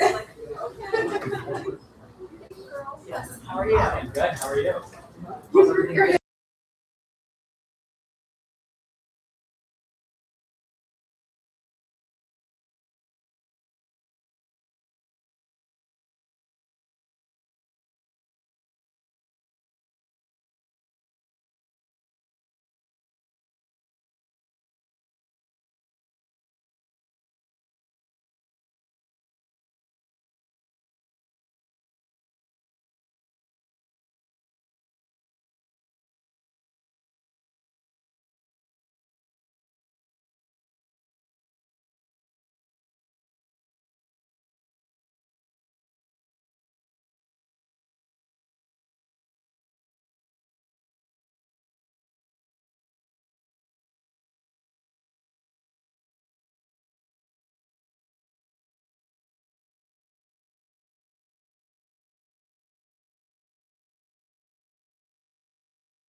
International, which guides graduates to the next chapter after graduation.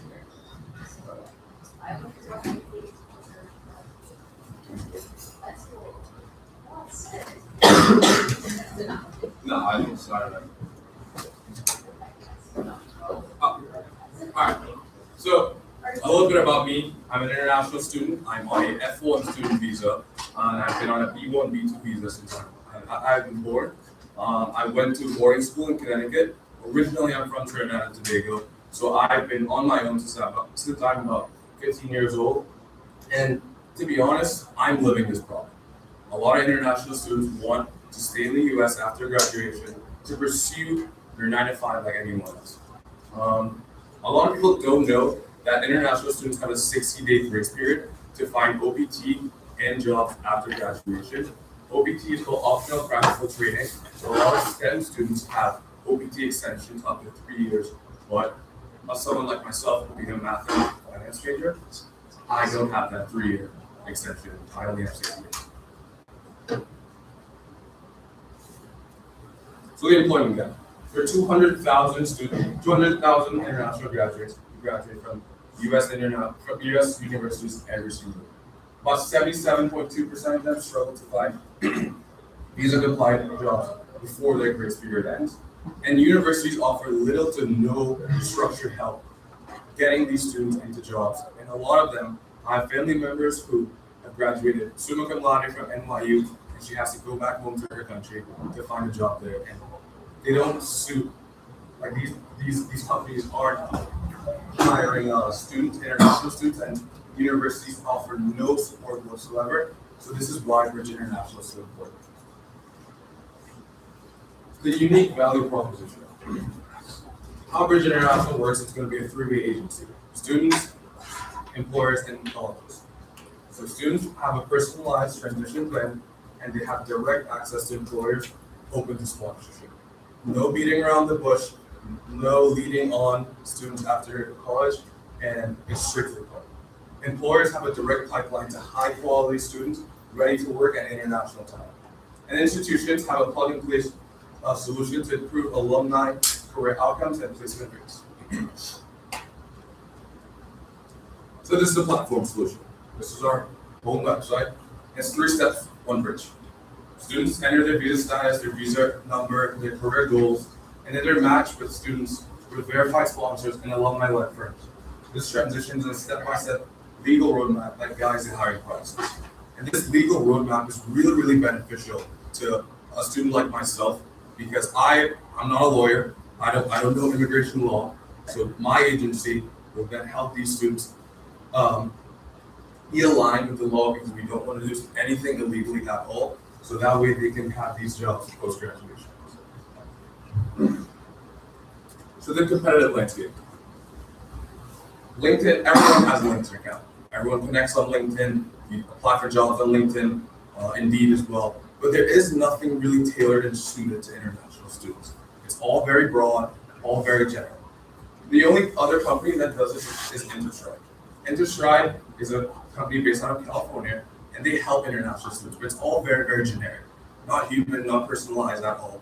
There's no help with immigration law at all. So this is what Bridge International is going to do. We're going to have verified sponsored, warm leads, and very, very personalized regarding that immigration law. Our business model. Students would pay at $99 a year premium for legal guidance. Employers would be $10,000, and schools would do $5,000 a year. LinkedIn Premium costs $89 US a month. My platform would cost $99 a year. So it's something that's going to help me that at the end of my 4 years of college, instead of paying $89 a month, I pay $99 a year. It's going to help me find a job and not have to go home to my home country. Employers get an unlimited amount of students that have been vetted through lawyers and they've been vetted through a very long process with law and then Ursinus, for example, Ursinus College would have an alumni tool that allows their students to be placed with alumni networks that could then get them jobs after college. And I'm a for-profit company, so it's a scalable marketplace that allows us to attract private investment, and rapidly across campus networks. And then our focus is high value creation over low quality quality. Our marketing strategy. So ideally, I'd like to launch here at Ursinus in the University of the West Indies. The University of the West Indies is a university in the Caribbean. I've spoken to the Vice Chancellor of that university, and he has told me, as long as you get something up and running, let's see how far we can maybe branch out in the Caribbean first, and then maybe take it to the US. So that's something I will ask for your help on. Use the alumni network. There's 13,000 alumni from Ursinus College. So that's, I'm sure there's at least one person that wants to help out. And then online marketing, TikTok, Instagram, and how to navigate the US job market. And then our target market. There are 1.1 international students in the entire country. And then there are 200 annual graduates, as I mentioned before. So we'll start with the 200,000 students that face this 60-day graduation deadline every year. My milestones so far, I've interviewed 50 plus students, friends, family members, and I've also interviewed 10 employers, 6 in the US and 4 in the Caribbean as well. Our wireframe, I'm with the develop core UI and transitional logic, and then I've also engaged with initial investors and trainers as well, seeing what can I do for them to actually give me money and invest in my company. And then the pilot's going to be launching here at Ursinus and seeing how far can we take it from Ursinus, and then moving it out of Philly, and then maybe up to New York or wherever it might be.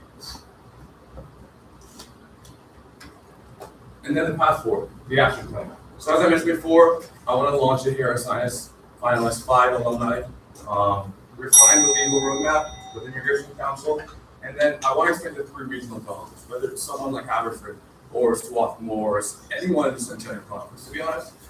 And then what I need. Ideally, $50,000 for development and legal compliance. It's a lot, but I need someone to help me and advise me through this very, very tedious process. And I need access to regional HR directors.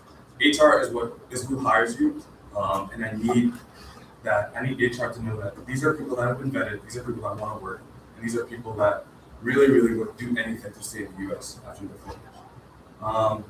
Mentorship, marketplace, SaaS expertise, and then legal. I really want to seek immigration law because we don't want to cut corners. We don't want to be illegal. We want to be very, very meticulous in our process, very, very, and follow by the law to verify all the roadmap data.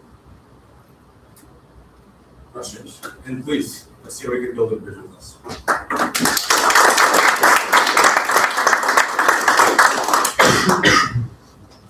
Yes, I work with a lot of people who some 60 days residents, procedure. We became responsible. I didn't realize that there was a component of the system. Yeah. I knew about the 3-year one because I did STEM. Yeah. So like myself, like because I'm a double major with math and finance, depending on different administrations, math may fall under STEM, but sometimes it may not. So it's really hard to say whether I get that 3-year grant of OPT compared to 60-day guidance. So my cousin who graduated from NYU was a marketing major and not one job after college. And a lot of my friends and family have started looking out to Europe. My mom went to school in England, so that's a possibility as well. I know a lot of friends in Berlin because it's a lot more compliant in Europe. Fun fact, I've been on a visa my entire life, and there's the process to become a citizen is so tedious. There's an investor visa. My grandfather started it when he was, I think he was about $250,000 in a market in the US. So he started it with real estate. Eventually got sick and didn't work out, but something that I want to do for my family. My dad's brother lives out in LA, and my dad's sister lives out in New York as well. So I really want to make my own path and not have to rely on them. So, yeah. First, you started this as a freshman, you were talking about this as a senior. Yeah. It seems to me that you would want to have other students start as early as freshmen. Yeah. But not at the rest of the seniors, they're still scrambling. Yeah. And they can make all kinds of connections. Yeah. So a little bit of information. regarding internships, like throughout the summer and stuff, I can't work throughout the summer in the US. So I have to go home. I'm going home like in 2 weeks. But like I can get internships there, but I'm not allowed to work beyond Versailles. I don't have a social security card or anything like that as yet. Right, I'm just thinking sort of ahead of time preparation. Yeah. Hey, I will be Yeah. graduating this year. Yeah. And networking leave, so by the time, you know, the materials are ready, like, we want to be using. 100%. And it's just something to prepare, like post graduation. You know, I'm a freshman now, but it's a very real thing that happens. So I have a lot of friends. I got one of my boys just graduated from the University of Toronto, and he doesn't know what to do right now. Like I was on the phone with him last night. You know, it's a very, very scary factor because you can always go home. You can always be comfortable at home, and you know, like, everyone knows everyone on a small island. You can have a good job, whatever, but you want to really push yourself. You know, you want to make you only have one life. You really want to live it. So, Sometimes you don't have to. yeah. And a lot of, like, I went to boarding school, and there's this kid, he's from Palestine. So the U.S. government gives him a 1-year visa. I've been very lucky. My visa has been valid for 6 years, so I don't have to go home or anything. So every time he goes home, there's like a doubt that he might get renewed to be able to come back and study. So yeah, it's a big market. And I know it's a big idea, but something that I want to take part of. Was that University of UW Law? Yeah. Did they already, university schools, have students change semester? Like student study abroad. Is that Yeah. right? The University of the West Indies, they do study abroad. There are 4 main campuses. One in Trinidad, one in Jamaica, one in Barbados. So you can go from Trinidad to Barbados for like a semester. But how it works is the Caribbean is very similar to Europe regarding like the EU community. So my passport is it's a double C, so it's a Caribbean community. So I'm able to work in other Caribbean countries. But I still need Virgin International to be able to get me from Trinidad to Barbados, for example. The same way I need Virgin International to get me from Versailles to a job at SEI, for example. That's something like that. Right. Another reason I was asking is you mentioned about the next step. Yeah. So yeah, Heading over to the West, and maybe we could eventually start by having a type of program. that Yeah. goes school goes to science. Yeah. And that's part of like how it's going to get into this program. I like the, that's like a 3-sided marketplace, like that's kind of like, and I read your written, proposal, which I thought was really good. And you present a very clear problem that also has a sense of urgency.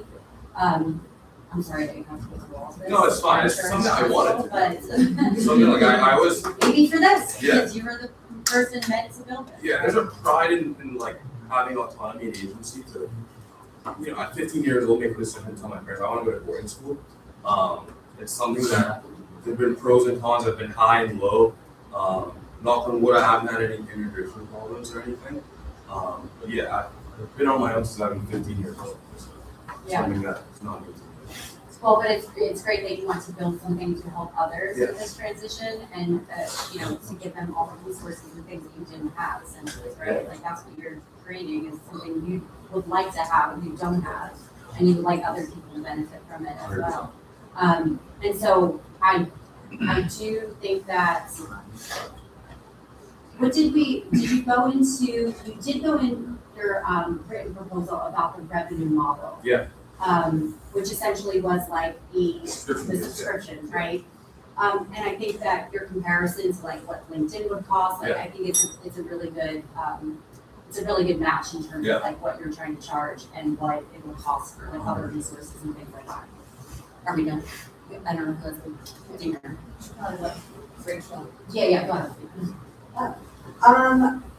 This is amazing. 60 weeks is crazy. I didn't know any of this. I really appreciate the personal connection. It'd be interesting to see, like, I don't know the number, how many colleges are in the US that you started that would spend 5K? I don't even know that. Like if I If it was just that. yeah, it's all like Okay. but not every college sponsors visas. You know. Well, I just meant for them to buy the bridge a subscription to Bridge to then use in their Yeah. career development center as a resource to offer to students, Yeah. that's all. So you're Right. asking how many? So I'm just thinking, if you could just quickly ask ChatGPT after this, how many US colleges have a career development center, Yeah. right? Like, that number could get you towards your, like, initial investment money, right? Like, what's your first set? The one thing I did wanna say, that maybe, and I understand, like, with everyone today, we're not just asking questions, we're like giving so much advice. Take it in stride, like, don't have to act on everything we say, right? Take it, digest it, you're gonna get a lot of advice from a lot of people, right? But it's your company, it's not ours, right? But one thing I will say for you to consider in looking into is there's such a spike in community-based resources, not marketplace resources, like on the Circle app or the Heartbeat app or the Geneva app that we bought, to create a community where all the international students here in the US could join for like $5 a month, something low.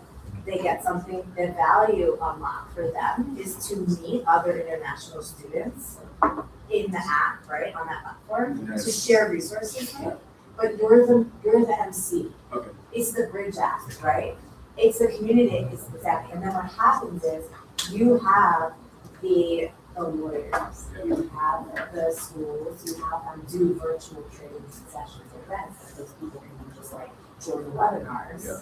And then you're brokering it, it becomes a natural marketplace, that we can offshoot to go be more profitable. But that ends up being very profitable, and you sell sponsorships, Yeah. not ads. You're selling, your scientist can be a sponsor of your Bridge community. A law firm that's very well known is a sponsor. And so you're generating revenue through sponsorships, so you're offering the app community for free, and then all of a sudden it's like, the community becomes tens of thousands of people, and that's your value. And you're gonna make tons of money in so many different ways from it that will come. But you're also going to broker the connections of them getting their jobs. Gotcha. Okay. All right. Thank you so much. Yeah.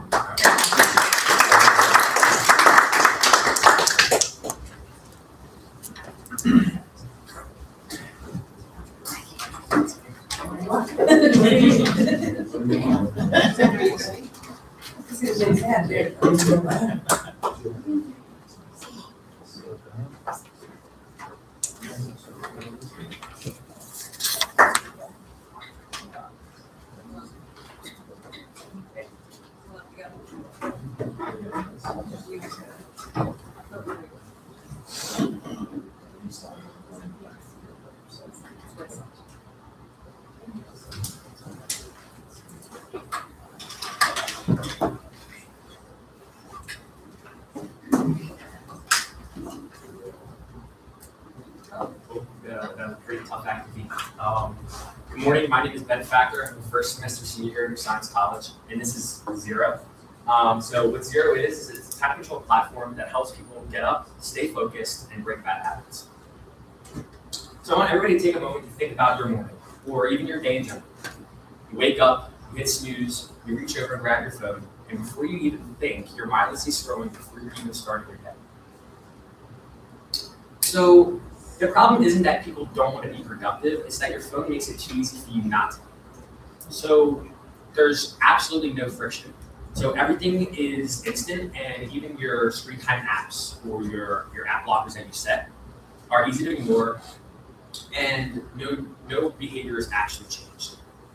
So this is for college students, students in general, and young professionals who know they have a problem with time, whether it's time management or time in general. Also, this overlaps with individuals with attention challenges like ADHD or ADD, but the problem itself is universal. So Zero is a physical system that controls how and when you use your phone throughout the day, from waking up to staying focused. So this system, like I mentioned, is a key and lock system. So the Zero tags activate restrictions such as app blocking, as well as deep or light focus sessions. And the Zero key is what unlocks your apps, releasing those restrictions, as well as taking you out of your deep focusing mode or light focusing mode and turning off your alarm. So this is the Zero key is the only way out of the system.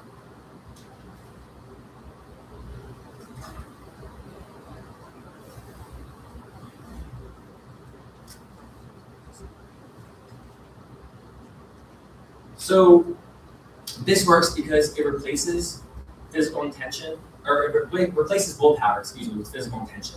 So you have to get up and move if you want your apps off, if you want your alarm to turn off, or if you want to unwind and get out of that study session. You have to physically get up and move. And that physical friction and that forced movement forces intentional behavior. And this applies throughout your whole day, not just in the mornings as well. So taking a look at our competitor field, you can take a look, and you can use this, photo alarms. So the general photo alarm, that solves waking up, sure, but there's no friction. They can easily be turned off in bed, snoozed or ignored, and it doesn't physically force you out of bed. Screen time limits, that solves app control, but it's easy to bypass. You can press just 1 more minute, just 30 more minutes, ignore for half an hour, remind me 15 minutes, and I fall victim to this all the time. Is that remind me 1 more minute turns into ignore for 30 minutes, an hour, 2 hours, and here I am at 2 in the morning still scrolling on Instagram looking for that next increase of movement. So what Zero is, I can show you, here's our prototype. Take a look and open it. There's a pull tab, you can pull it up, which accesses the restrictions, and that is the final prototype as well. So Zero is, or what's in the box is the Zero tag and then 3 accompanied lock tags. So the key, that top tag is what physically unlocks your alarm, stops those restrictions, takes you out of that focus mode. And the lock tags act as restrictions. They go wherever you go. So you can see there's a key ring you can put on your keychain. There was 3M tape in there. I believe it's not anymore, but you can stick them on your front door, the gym, and your desk at work, where you can tap that tag with our company app, and they will put you in that deep focus mode for work, lock those and set those restrictions. And when you get home, that main tag in front is what unlocks it. So when we take a look at our cost of goods sold and profit, so that's main Zero key is around 49 cents, and each individual company lock tag is 25 cents. I didn't put it on there because that box is about $1 fully printed. And so the total system landed about $2.24 to $2.25. And this is projected to sell at around $19, giving us pretty large margins and doing this. So currently I am sourcing a die cut manufacturer, or die cast manufacturer that does injection molding in the States to increase production and lower the cost to increase those margins like we talked about in the last slide. This is approved on Amazon FBA via onboarding, through their onboarding platform. And I do have a 50-unit pilot getting sent out by the end of this month with that final prototype. There is a card that was missing that was in there. I guess it might have fell off. With the QR code taking you to the app, the partnering app. So the go-to market is college students and viral demos, but really it's social media content. Social media is huge, whether it's TikTok Shop, Facebook, Google AdSense, billboards, wherever it may be, you're always on your phone, right? So, but this is just the start. Like I mentioned, this is built for today and built for growth. So this works with apps already on the market like Focus that offer those lock restrictions, and work with any universal NFC embedded tag, which is what the Zero tag is.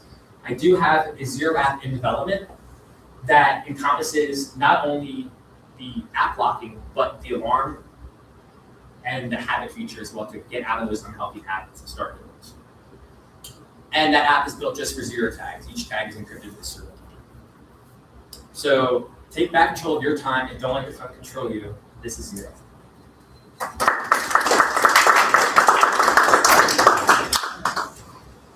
So the prototype, is there not RFID? Yes, so there's an NFC 216 R1 tag that's embedded in there. So that is like about version 17 out of like whatever. Took me hours to create that tag. But yeah, so each individual tag is an embedded NFC tag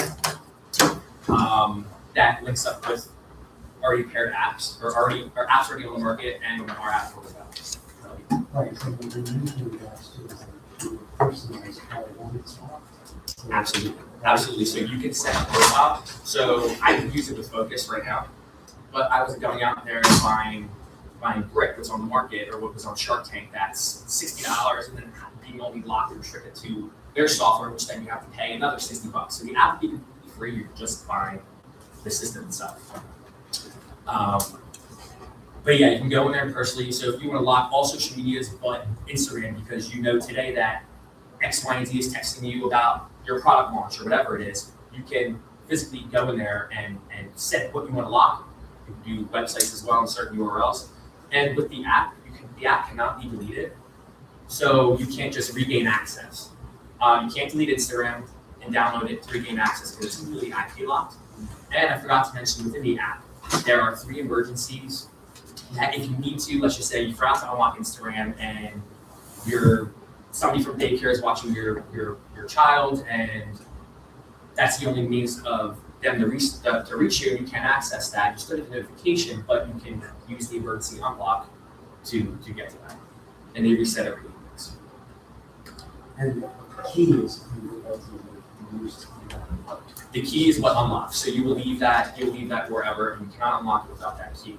Now, if you were to lose the key, you can go online and request a one-time PIN. But in order for us to send you a new key, we will deactivate that key in our database. So you cannot order one for your son or your wife or whatever it may be. We'll send you one at cost, of course, with labor included in shipping to continue to use the system. Can you give me like a day in the life with 3 examples of when I would be using this? And like you kind of talked about the wake up, but like just talk me through it. Right. So with me in general, I have to get up at 4:45 for work in the morning, to work at the coffee shop, and I'm late all the time. I don't mean to be, but I reach over, I slap my alarm, and unknowingly, I'll turn it off, half asleep. And all of a sudden, I'm waking up at 8 o'clock, and it's like, oh crap, I'm late for work. So that alarm feature that physically forces you out of bed is absolutely incredible. And you may think, oh, well, I can just place my phone somewhere else that will force me out of bed. Sure, that may work, but there's no app restrictions and there's nothing to keep you focused throughout the day. So that may get you up. So just give me like the practical, like your alarm goes off, what do you do? You get up, you walk to the tag, and you tap it. Okay, Only then is your alarm stop. okay. So, and that's the key, right? Like That's the key. You have to take your phone physically to the key Yes. to, so that way it'll get the signal and it'll turn it off. Yes. Okay. Give me another example. What's another time during the day that like maybe restricting something and this is helpful for me? Well, when you're at work or when you know you have an important email or assignment or project that you're working on, many people procrastinate and will put that off. I know I do all the time. So I'll randomly go on Instagram and I know I have to make these slides and all of a sudden I'm scrolling. So when I click on it, it'll give me a positive message to get back to the day. Cannot get on it until I go back home, unwinding and that. Okay. And you should use one for parents and say, when your child wants to tell you a story and wants your attention, Yeah. turn off all your apps and look at your child and talk. Yeah. How do you set this? So like I would go into like the Focus app for now, right? Until you develop your own. Yes. And in the Focus app, I'm familiar with it, but I haven't used it. So if I go into the Focus app, am I setting like each day? Am I setting the week? How am I setting it up? So you can set an automated schedule where it'll automatically lock. Okay. But what we recommend is when you open the box, you scan the QR code and download our app. You are going to tap the tag to activate that key tag. Once that key tag is activated, all the other tags will automatically activate. And that's the current functionality as of right now with Okay. the key tags. And then you can go in and physically set what you want to be blocked off. So Tuesday, I want all my social media blocked off. Wednesday, I don't want any FaceTimes. I don't want any games, any ads to pop up. I don't want the casino to send me any sort of advertisement. Let me lock that down because Wednesday's hump day. I can get over, whatever I got to do for the week. And that will automatically set. So you don't even have to tap the lock tag if you don't need to. That's just an option if you don't, if your schedule is inconsistent. And then you will tap the unlock tag when you're ready to open up. Okay. Yeah. Okay, so overall, I think it's a great idea, and it's definitely something that I actually think this technology is underutilized. I feel like this technology could be used in other ways too. But I did read your written proposal. So I thought, a lot of this is really good in terms of, how you would integrate into your day. I think in your pitch, as you're talking to people, focus less on the technology, focus more on the practicality. right? Like, what's the benefit to me as an individual? Better conversations with people, more focus, more productivity, as you said, but put it in the context of like my day and how that really helps me. Because most people don't care about the technology, they just want to know how it helps them. Then you can tell them about the technology. Did you talk about price for this? Yes, $19. $19, okay, sorry. And you did, and I know that you said that you have the manufacturers, so what is your profit? The profit's roughly around, I believe it's $16.48. Okay. That's without the fees at Amazon, so that was roughly 40% if I'm not setting distribution. Okay, Yeah, So- around 30%. are you looking at only like resellers for distribution, or are you also looking at like a DTC model, like Definitely. online sales? Definitely direct to consumer, but also Amazon, Etsy, they already have, those brand walls are already out there. It's a huge platform, so I'm willing to pay those fees over 9 million people shop on Amazon. That's what we're requiring. 80 million people visit the site, 9 million transact. That's their churn rate. So I think to be open to that much of a platform. Sure, yeah, and I mean, you can even think too, like how you would want that distribution model to work, like maybe it's wider Yeah. in the beginning, you take less of a profit because you're getting that wider distribution, Absolutely. and then you're kind of like moving more into your own platform where you do get Yeah. more profit. But yeah, and like, I don't know, I like look at it as I was reading this, I was like, oh, like I see this video of like, a person waking up and like just watching them use this throughout their day and kind of how that technology works. And again, like at the end of the day, they feel more refreshed because they've spent less time on social media and whatever else, and listen to their diet. But yeah, I think overall it's a good concept. I think you're solving a problem that actually exists. And it works for different people, right? Like apps don't work for everyone, but doing something physical can be more for others. Yeah, thank you for the feedback. And Jen, I wrote down, show me a video of it in use and how it's applied in That a was the day. next step. Like literally, if you just played in the first 2 seconds, in the first minute, and it's someone waking up doing what you just said, and then somebody opening their app and you see them setting their stuff, right? And then you see them, their kid walking over to them in that situation, and then once at the end of the day, another situation, like 4 situations in like one period. That video would just speak to me. This is a big mindset shift that I agree has to happen. But even for me to be like, I know I'll get there, but I'm gonna like put this off as long as possible to buy something like this. Even though I know it's good for me. Like I just need to see it, and I need to hear testimonials, and I need to like repeat it too, like maybe like 4 or 5 times, and then I'm gonna do it. It's so hard because I do have my phone automatically, because you're right, it automatically sets on sleep mode in my house at 8:30. Because I don't want it to do anything after 8:30, I want to be with my kids, but guess what I did, as soon as I get to sleep at 9:30, I wiped out and I put it off of it, and I'm like, okay, great, let's go, it's so bad. But no, everything makes sense. I like the economics makes sense. Your distribution approach to Amazon makes sense. I think the biggest hurdle is getting people that have to change their behavior. So helping them do that will be great. And just making it really simple that they can integrate this into their lives. Like that's the other thing. People will be like, well, how do I have to set it up? And like, does it take all this technological knowledge? No, it really doesn't. So just showing the simplicity of it. And the next thing I did also mention with Amazon, having sent them directly to Amazon, having that stock keeping number, positions need to apply for HSA and FSA eligibility. Those are nice. Just the physical product is also wellness. So it opens that door to Amazon Pharmacy and other options, because on FSA, that money expires. That money expires at the end of the year. So I know with my stepdad, we have 4 things of 500 capsules of generic Tylenol. He's trying to spend his money. Yeah, massage chair now, just because that. All right. People use We FSA. need to move on. Good job. Appreciate it. Thank you so much. Thank you.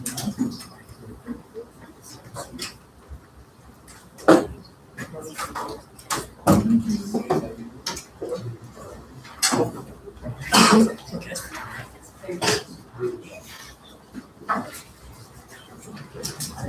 arrow. Hello, everybody. My name is Max Parnas. I'm a junior here at Ursinus College. I'm majoring in finance with a minor in accounting and econ. And this is the retractable, the world's first ever retractable jump rope. So here's a little overview for you guys. It's a jump rope that retracts into its handles, locking together, forming a baton. It eliminates tangling and optimizes portability. So, I wanted to give you guys a little background on myself. I'm a wrestler here. I wrestled my entire life, and one exercise I love doing is jumping rope. But back in high school, one thing I noticed, every time I went into the room, I had to dig through a box of jump ropes, untangle them. It took me time, and like most people, I don't like to waste my time. So I came up with the idea a long time ago, like, what if we made a retractable jump rope? So I talked to a few college athletes and some professional athletes. I'm like, what do you guys think of this idea? And they told me, they're like, are you sure this has never been made? I said, from all the research I've done, I have seen nothing like this before. So from there, I took that idea and brought it to a few gym owners that were local to my area. And they talked about it. I talked to them not only to spark interest, but to get some constructive feedback. They all loved the idea, and I even got a few pre-orders on the design. So currently, I'm working with some overseas factories into getting my prototype and my first batch products, which has been honestly a long journey, but an incredible one. And the best part about this is my idea and design are currently under patent review right now. So, like I said, the problem. This is the Ursinus College wrestling room. So, whenever I go to get a jump rope, it's a tangled mess. I have to undo it, and it sucks. Nobody likes to waste time, and gym owners, they don't like to waste their space. The only way to store them properly is you gotta hang them on walls, and odds are if you hang multiple on hooks, it's still gonna get tangled. So that's where my solution comes in. It's a retractable jump rope. Each handle will work almost like a tape measure, but unlike a tape measure that wraps around itself, it will wrap around it a long plastic spool on the inside of it, coiling together and locking in place like a baton. That way you can throw it in your bag and do whatever you want with it without having to worry about having to open it up and it's all tangled up. So, here's the market that I've found. Everybody, due to its portability, you can use it wherever you want, and due to it being a jump rope, if it's cold outside, you can do it inside. But it's easy for me to say that the market is for everybody, so I had to break it down a little bit. For younger athletes, it's great for their cardio and footwork. As a college athlete, I can attest. And I looked into a 2018 study from the National Library of Medicine and found that jumping rope in your older age can help you with bone density preservation, maintenance of your muscular power. It's a great cardiovascular exercise, like I said, for younger athletes. Same thing for as well. And it's a low impact, it's a low joint impact exercise. We saw in that last. So, jumping rope has been around. So, I threw up a few competitors. These first two are some high-end luxury jump ropes. The RX Smart Gear, very nice. It's a quick jump rope. Retails for between $65 to $165. Solves no problem in the industry. The Rogue Pro jump rope, it's $135. You're paying for stainless steel handles. Maybe that's good forearm workout. Maybe not. But that jump rope's going to get tangled up.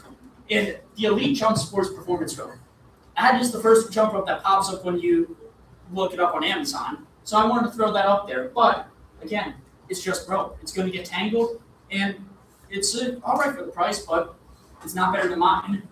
So here's my record. I'm going to sell it for around $35 to $65 with my estimated profit before my operating costs being around $29 to $59. Now the cost, this is all information that I'm getting from the factories that I've talked to. Its estimated price is going to be $6 to $11 depending on a variety of factors. The plastic shells for the handles, $1 to $2. The spring spool, cable bearings, and the button lock mechanism, $3 to $5 for all of those things. My packaging, $1 to $2 shipping, around the same, and assembly and testing. That's going to take time and money, so $1 to $2. So I have a pretty good margin of profit. So I just want to take a moment to introduce you to somebody that has been working with me a lot. This is Neil Plotkin.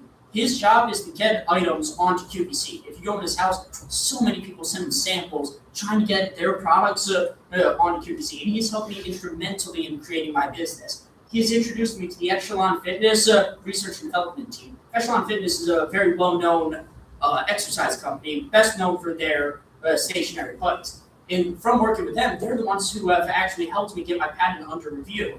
Furthermore, I've been working with the UImagine Center. Maureen has had me explain this idea to her over and over again to prepare me to get this ready for a presentation. So, like I said before, I have multiple gyms that are already willing to buy my products, such as Acres of Strength up at Chad's Ford, Everfit over in Fraser, Your Sinus Athletics. I've talked to a few of the teams. They love the idea. Not to mention, just last night, I talked to a representative from the Triumph Training Club in Delaware. Before every single one of their lifts, their coach has them do 5 minutes of jumping rope. And he loved the idea of getting a nice secure baton that you place in a pocket, rather than having to hang up his ropes and worry about maintenance. So, my marketing plan. I would love to get this into the hands of students as soon as possible. So working through the NIL program with NCAA, I've already talked to NCAA All-American in wrestling, Muhammad Abdullahi. He loved the idea and is ready to jump on board. Not to mention, that goes right into my social media plan. Through Instagram and TikTok, the fitness industry is huge right now, which views are eclipsing over millions of dollars per video per channel. So by getting it into there, people who get paid to do fitness their entire lives, they'll be looking at my product and giving me some pointers and hopefully loving it. Not to mention, a QVC appearance alone generates $500,000 worth of marketing on average per show. And through working with Neil, I got no doubt I'll be able to get on.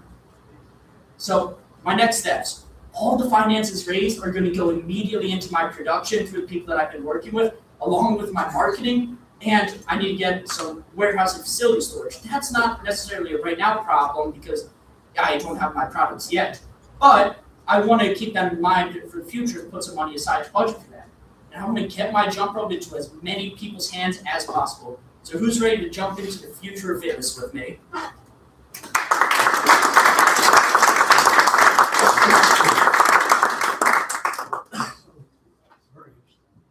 One quick question on operation. When you expand, it's going a lot. When you stop it, So, like I mentioned, actually, the owner of Everfit, his name is Dave. He has a last name, so it's for me. But he actually mentioned that to me. So I will want to do that eventually as I get going. I want to get the first one where it's almost a one size fits all. But what I was thinking was the mechanism almost have like a lever on it, so you could close and stop at which length you want to get it. That was a question I was on.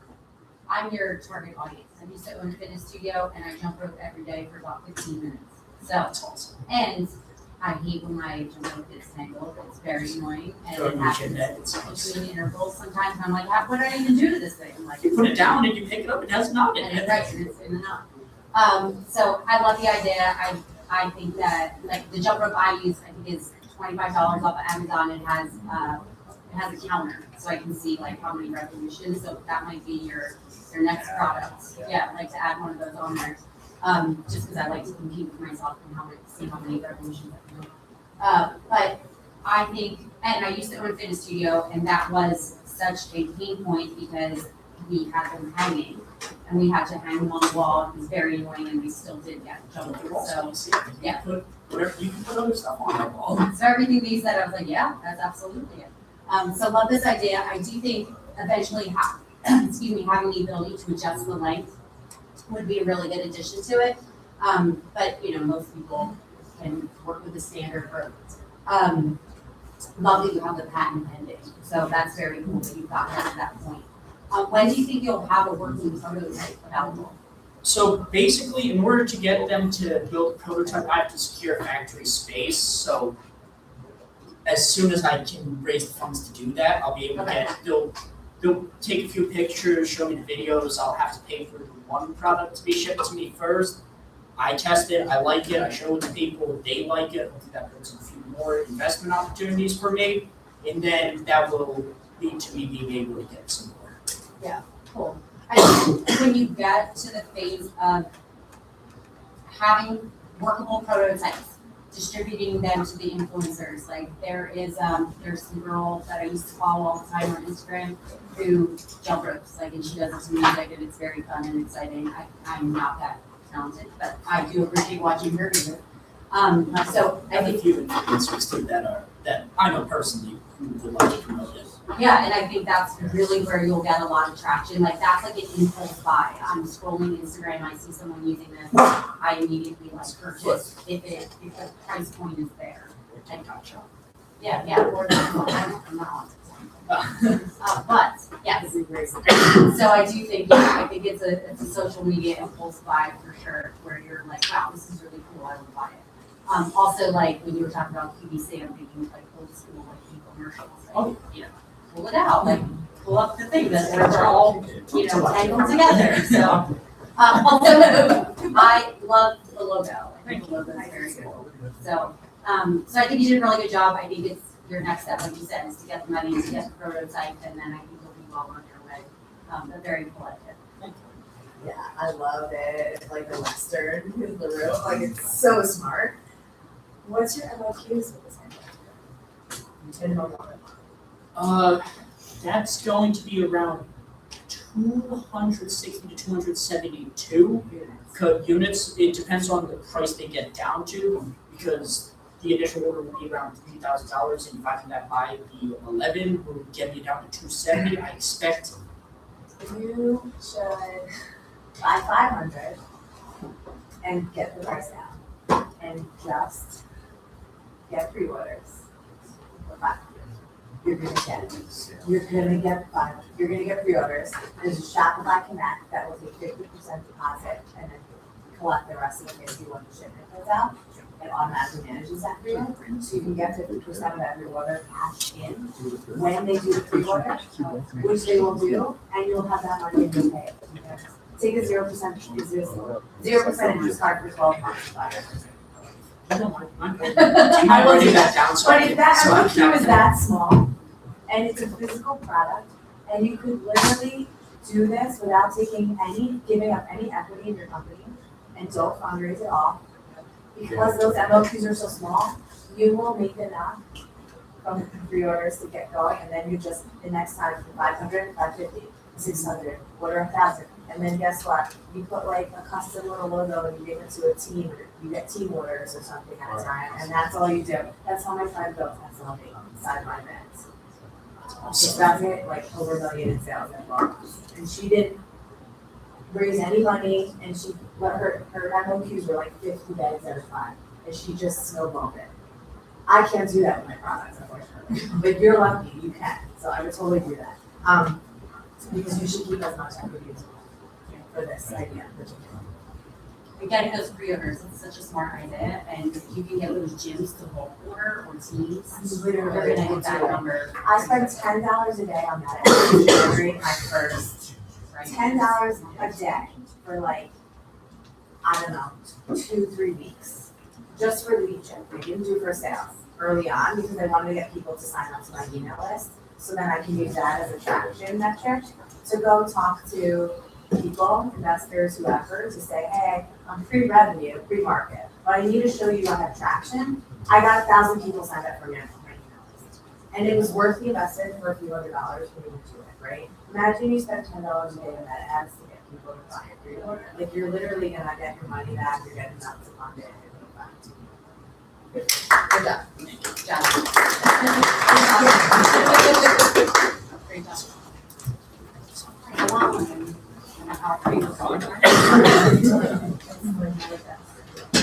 Next up is honeymoon.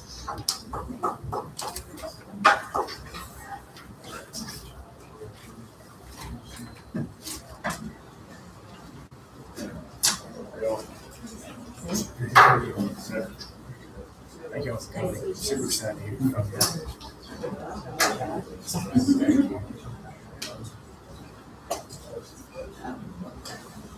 Yeah,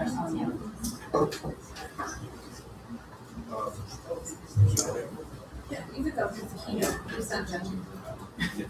Just chimes in. Thank y'all for coming. I mean, this is great. I'm really looking forward to getting questions. So my name is Dean Davis. I'm a math and finance major and a Spanish minor. And I have Honeymoon, which is an integrated platform for type 1 diabetes predictive management. So first, if you close your eyes with me, kind of do an exercise. That's an alarm going off. It's 2 a.m. You're a type 1 diabetic. Your blood glucose is at 47, and your life is in good. So you can open your eyes now. This is the reality for a lot of type 1 diabetics, and there are 2.1 million type 1 diabetics in the U.S. And the current market really offers, it doesn't offer predictive outcomes. It only offers alerts when they happen. And when it's 2 a.m. and you're scrambling for skills or something to bring up your blood sugar, or drinking water and just panicking from a hypo or hyperglycemic event, there's not much you can do. So Honeymoon stands to change that.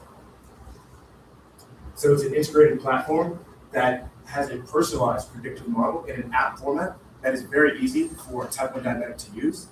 And the key here is the personalized predictive model, because that is what decides the parameters for each person. So what that looks like is a type 1 diabetic eating Cheerios and how that changes their blood glucose level as opposed to maybe pancakes. And that's actually different for each person. So what really makes Honeymoon special is the insights to action. So as you can see in the top right, the risk of glucose or risk of low glucose is a prediction of going low in the next 2 hours. And this is what nobody on the market currently offers. So it's switching the mindset of a type 1 diabetic patient and customer from survival and focusing on what's happening here and now and prediction. And as well, as you can see, this bottom right, the upcoming events, you can actually plan what you plan to eat, and it will show you what your glucose is. So it takes glucose management, type 1 diabetes management from my blood sugar is low now and now I have to eat, or waking up at 2 a.m. with that panicked phone call from a loved one. And it takes that into, hey, maybe we should eat a piece of bread before we go to sleep. And if I plan to go out, maybe have a drink at the bar, I know how this affects my system, and I can plan accurately. So there's huge market need. The current market is saturated with historical metrics and what's happening right now, alerts, but there's no prediction. This prediction needs to integrate CGM data, which is a continuous glucose monitor, food intake data, as well as heart rate data, depending on exercising or resting state. So what also makes mine different is, you're gonna love this one, is the model rigor. So we have a dynamic systems background that really digs deep into accurately and faster than anything on the market now, computing and predicting each type 1 diabetic's glucose and blood system or blood levels 2 hours out, 4 hours out, 6 hours out, and over the night. So what this looks like is based on a Bayesian hierarchical structure, which actually pulls each parameter and hyperparameter from a pre-existing prior distribution, which basically means our model is faster and it's better. So the current competitor landscape are really big companies such as Dexcom, Abbott, and Medtronic that are completely hardware focused. They have no predictive power, reactive only, and no personalization depth. This is actually really good for us because we're first to market, and we don't want to compete with all these really big companies who are really focused on the hardware getting accurate data. So our key partners are the Collective. So I have interned with the Collective. It's a venture capitalist firm down in Texas. That's where I'm from. Who deals in the health technology space and backed by Mercury Fund, which is, one of the top venture capital firms in Texas. So this was actually a great partnership that I did not believe would happen at first, but after interning with them, they asked me to come back this summer to do some more modeling with them. And it's a long-standing partnership that I hope to capitalize on later in the future, as well as the Rice Medical Technology Accelerator and the Rice Incubator programs, which I also have strong ties to. Our target audience are type 1 diabetics, nurses, type 1 diabetes communities, and Breakthrough T1D is a notable community because, once again, Honeymoon has strong ties. They frequently promote research as well as funding. Our business model is a subscription software as a service revenue model, which has a very sticky customer base due to the personalization of each predictive pattern and how entrenched the consumer becomes in reliance on this product. We have the first market advantage, as well as their very low maintenance costs once the predictions become more accurate as time gets on. So one of the things about a Bayesian hierarchical model and why it's different from the frequentist method is it relies on prior distribution, which means so right from the jump, it's going to be accurate, and as time goes on, it only gets better. So this is a customer acquisition retention graph, and quick quiz. If y'all know, what is the #1 predictive health app? Any guesses? Yes. Everyone knows it. Well, it's actually Flow. That's the #1 predictive health app in the space. So these kind of parameters were taken from comparable startups like MySugar, Flow, for example, and these are almost like a little bit of sensitivity analysis on where we expect to be within the next 5 years with word of mouth only, not taking into advertising. So big milestones are actually, the first milestone was the frequentist sinusoidal regression. That has been completed. I have some results in my appendix from my investor survey. And then the second one was the dynamic systems, which actually is being implemented now, being built. And the next steps are this summer. Actually, this happened last week. Very excited about it. I joined a research team and recently got a grant for hierarchical modeling and predictive testing. So that's huge, having a little more money to work with. And then integrating all of these parameters through more data and building out these pipelines. Next up. So there's a need for funding just due to computational space and increased data granularity. So we're actually, because of our partners at Outersidus and because of our current research grant, we're in a wonderful position in computational space to where the usual front-end costs that you see with developing a sort of model is a lot of it has been mitigated just due to these kind of technical partnerships and pre-existing data that we have and pre-existing hardware. So, thank you all for listening, and it's time to build a better world for type 1 diabetics.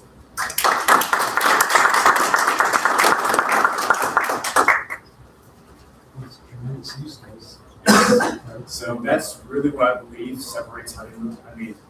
Just to be honest with y'all, everyone here, you're kind of seeing the smartest of our scientists. Nick Graham and Ben Factor, amazing.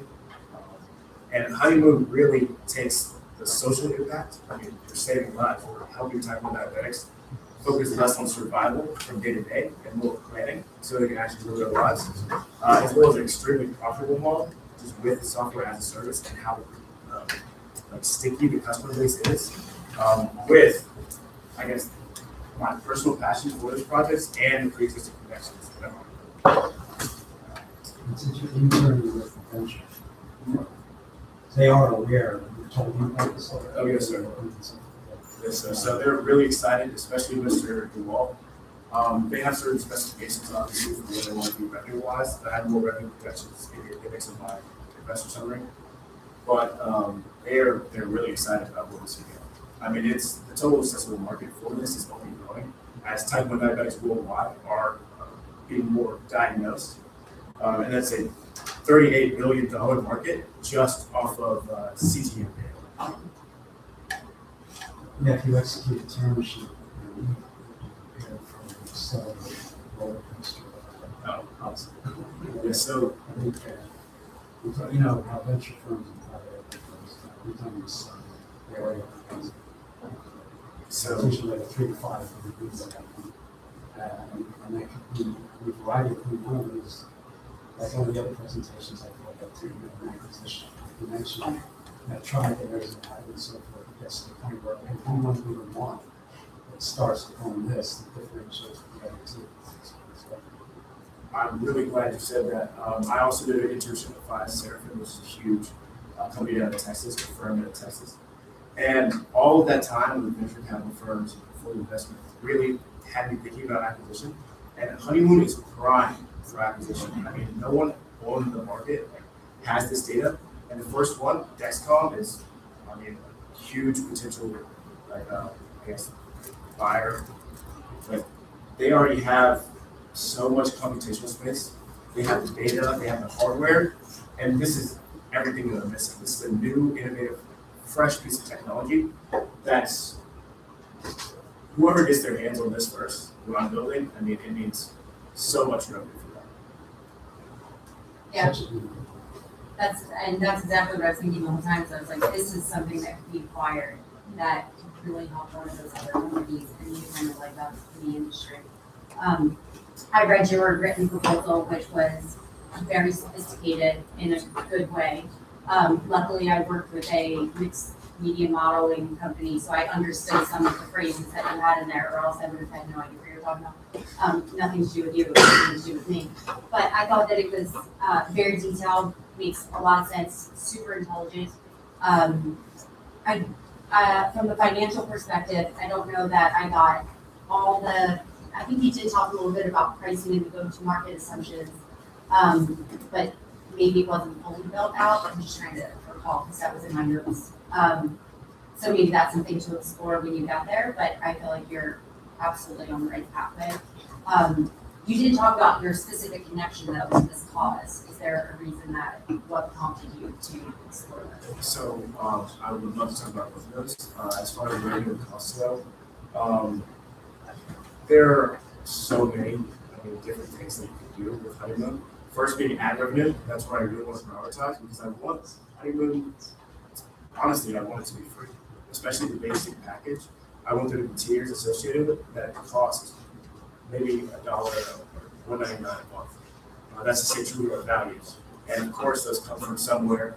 I was on the receiving end of one of those 2 a.m. panic calls many times. I've made those with type 1 diabetes. And I mean, getting one of those calls and honestly, they're panicking, sitting there, and they say, "Oh, my blood sugar's at 47. I don't know what to do." And I'm like, "Oh, do you have someone near you?" It can all be mitigated with this. Yeah, that's great. Well, great that, not great that you have that experience. Great that you're trying to solve that so people don't have that experience.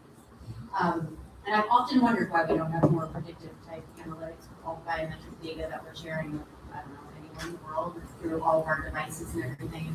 I think the closest thing was the Oura Ring will tell you when your temperature spikes.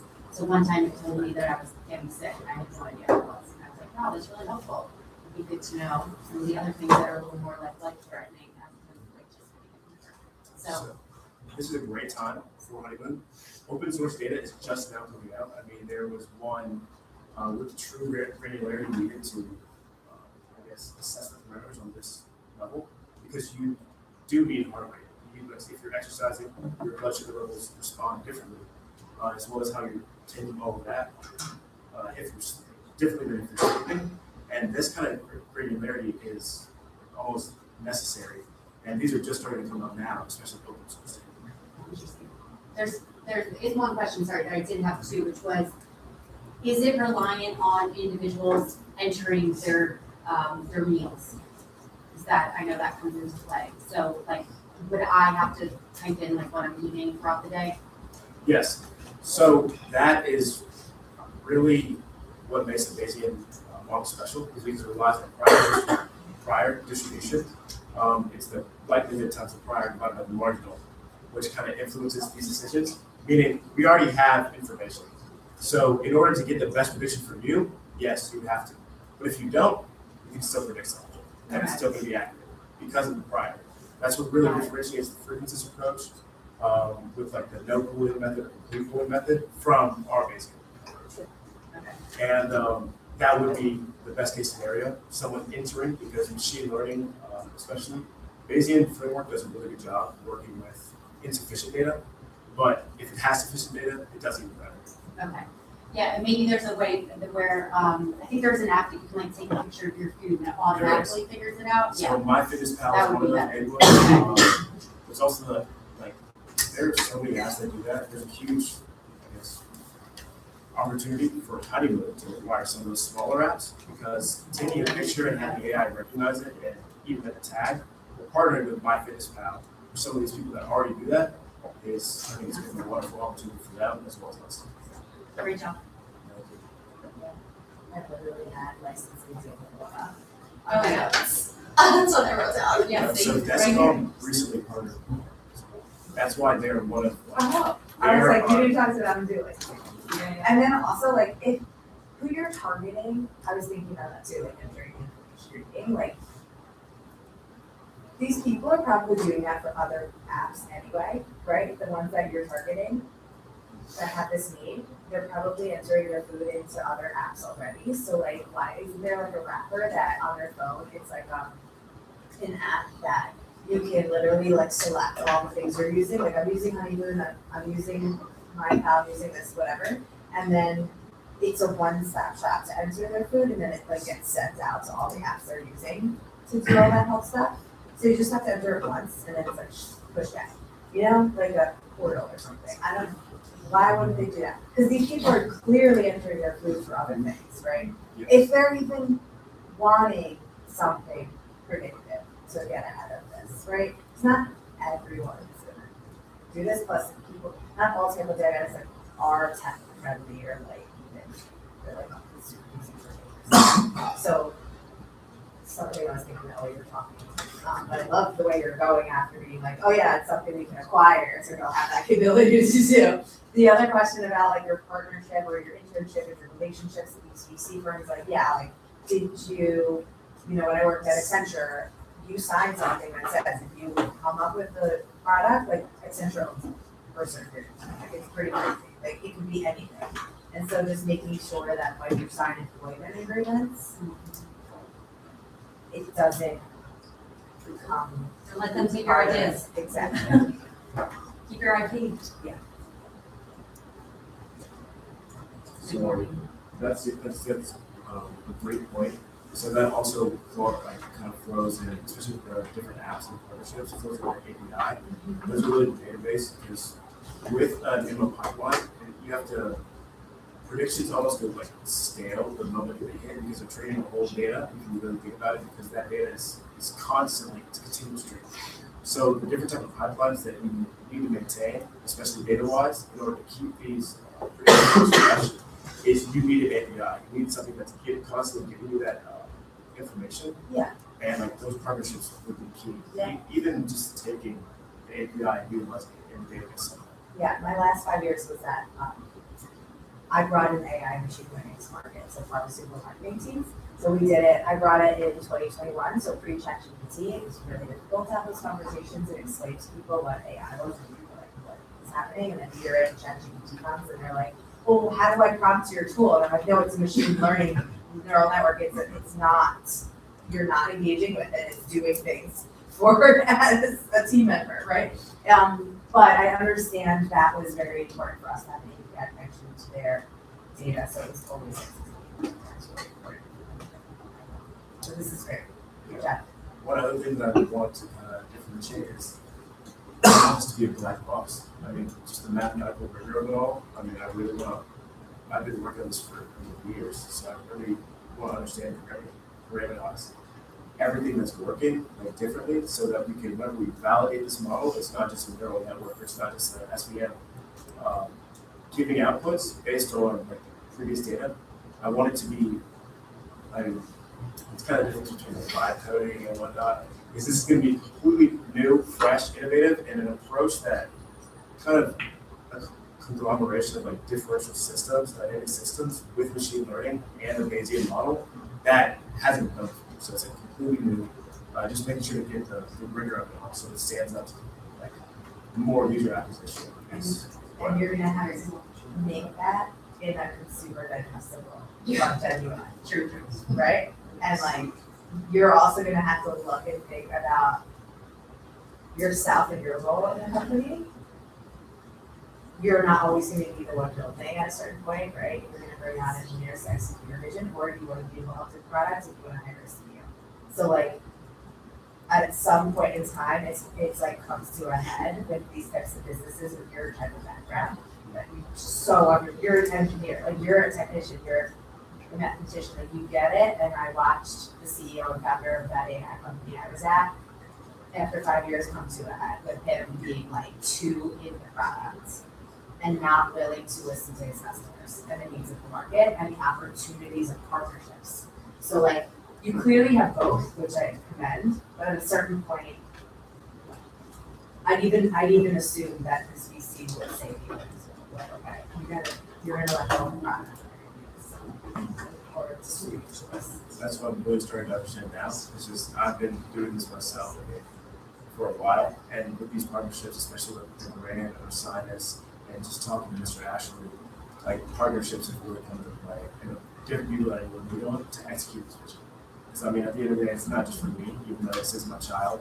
I mean, it's. You'd be the lead step, it's yours. I won't take it that way, right? But I feel like this is gonna go fast, and you're gonna come to that. You're gonna come to a point where you're all gonna have to like make that decision and really ask yourself like what do you want to do, what your goal is, what you want to do. It really is all coming fast. I mean, by the end of the So summer, exciting. we should have a working prototype because of all the research and then the funding that they have received in the computational space and power that they're giving me. And then also the market, like the Azure computational is, I mean, $0 for, it's so nice. And then when you don't use, don't pay for, so costs, as we grow, the costs grow with us. And obviously with us as well. So it's Great job.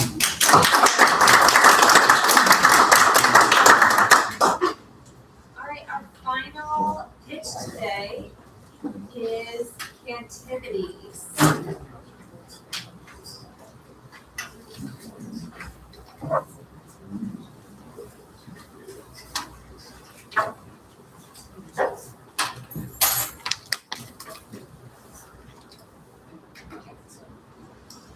Hello everyone, my name is Mitchell Garber. I'm a senior economics major and my business is Cantivities, the games that start arguments.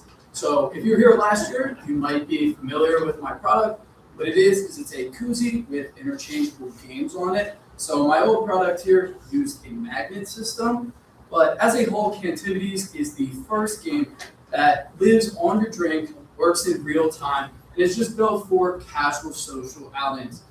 So I got my first batch, version 1, in August, and I sold them from August to December.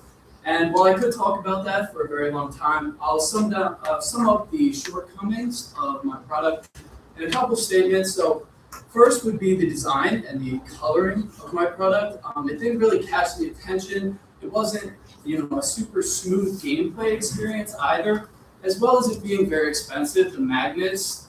So it came in a box like this. So there's 4 koozies, 4 games, and then 16 total game magnets.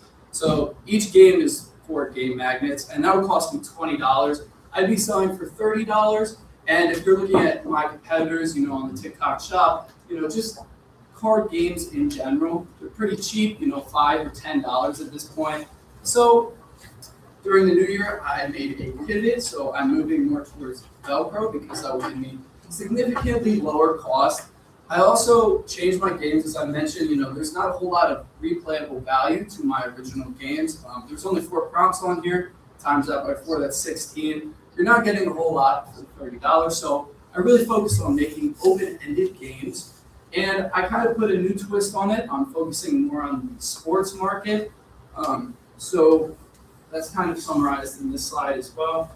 But this is one of my new games. This is a baseball roster builder. So you imagine you're sitting around 4 friends and you make the different rules. So say someone who played for the Phillies, less than 5 All-Stars. And with your friends, you have to draft, the best team and then, debate on it. And this will be really big for really big sports fans. Yesterday, actually, I was at the Phillies tailgate, which is very crowded, surprisingly, on a Wednesday. But I walked around to people and I got their input on it. And this game had decent output from the customers that I talked to, But what they really wanted to see was like a sports gambling, like you're just sitting with your friends and you're making bets between your friends, or like a live in-person fantasy football type of game, where you're constantly, where you draft the team and then you're marking down how the players are doing. So I also made one for football as well.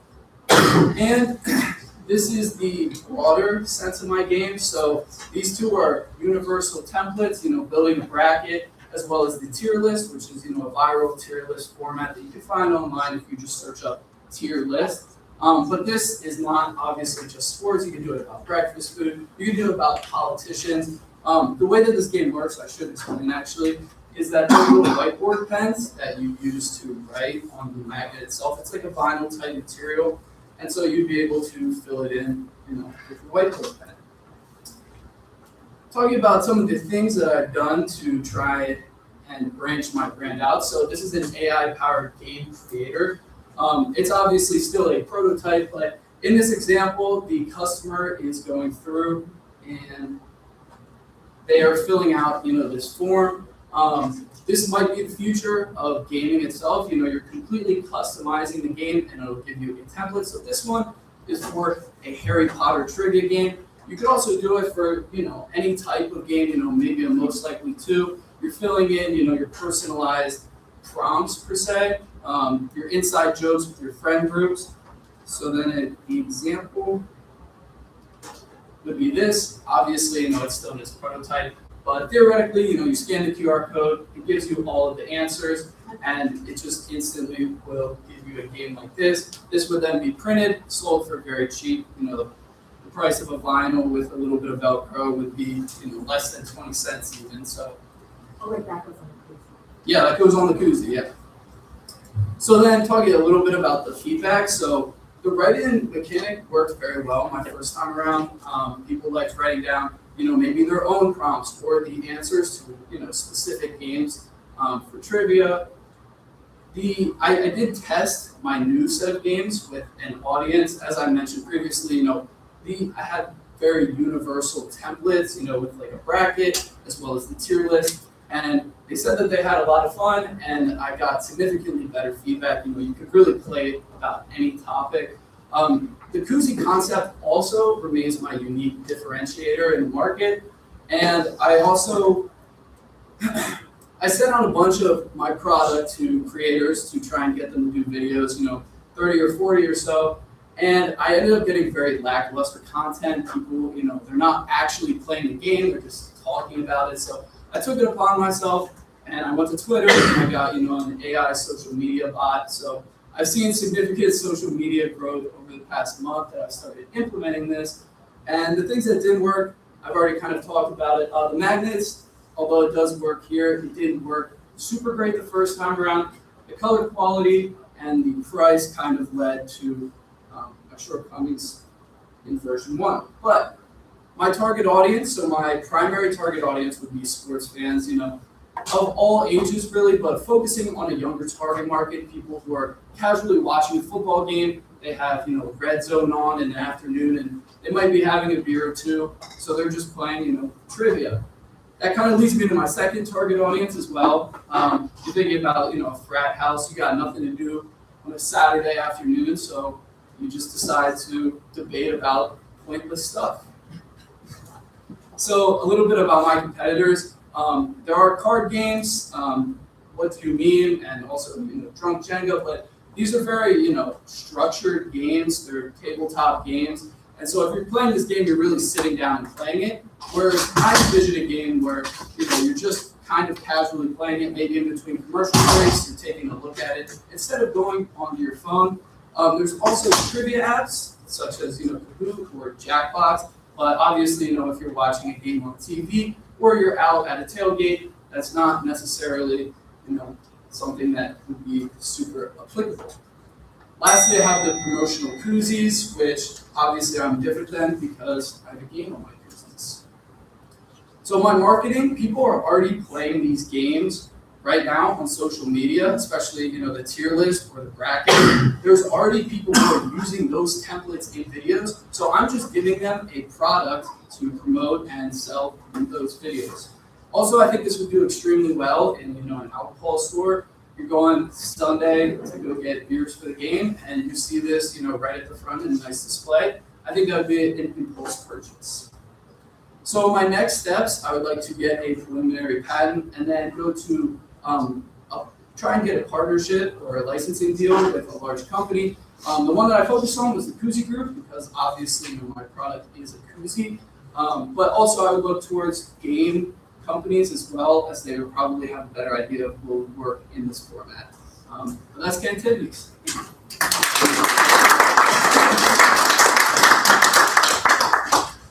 Well, I've seen your presentation before, so it's interesting that you learned a lot and you did activities. So that's critical for you. And the manufacturer for the new one, they're using the same node. Well, that's why I'd like to target a company like the Koozie Group because they are a manufacturing company. It's a large conglomerate, but the revenue has been seeing a decline, and I can't say I see many people my age using koozies. So I feel like this is kind of, maybe the next evolution of the product. But I think I have it down that it could be $6 for the cost of goods for a box. I think it could be significantly less. The magnets is really what drove up my cost the first time, and especially, at scale, I think that That's great. And then looking at all the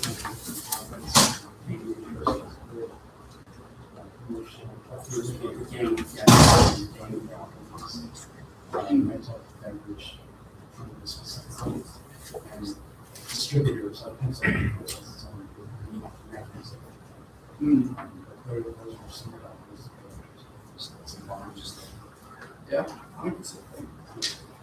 Yeah, kudos to you for presenting again.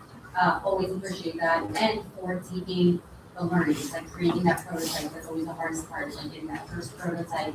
But you created it, you took constructive feedback, and that's amazing that you went out and did that research, and you were like, okay, this isn't working the way I thought it was going to work. Let's figure something else out. So great job doing that. That's such a good skill to have and a great experience for you to go through.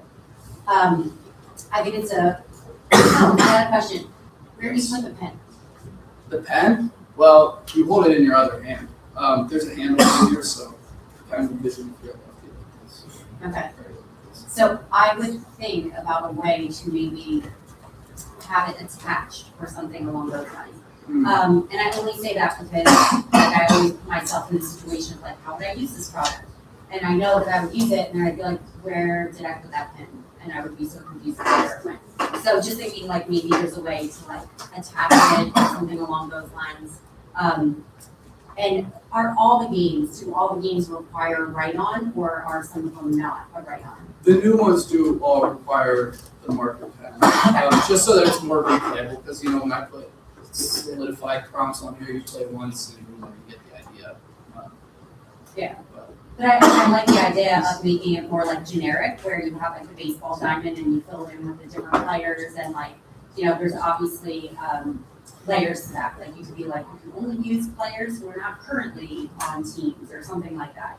So I like the like template for the games. I think that's really good, and like you said, it makes it reusable as opposed to like one-time only type games. And maybe that's something that like you put on the website. It's like, hey, you have this game, here's the ways you can use it, or different rules or things like that you can add into it. And then what else did I say? Oh, so if you get your cost down, it'll be $6 per product? That's just my estimation, Okay. but I think that it could be significantly cheaper.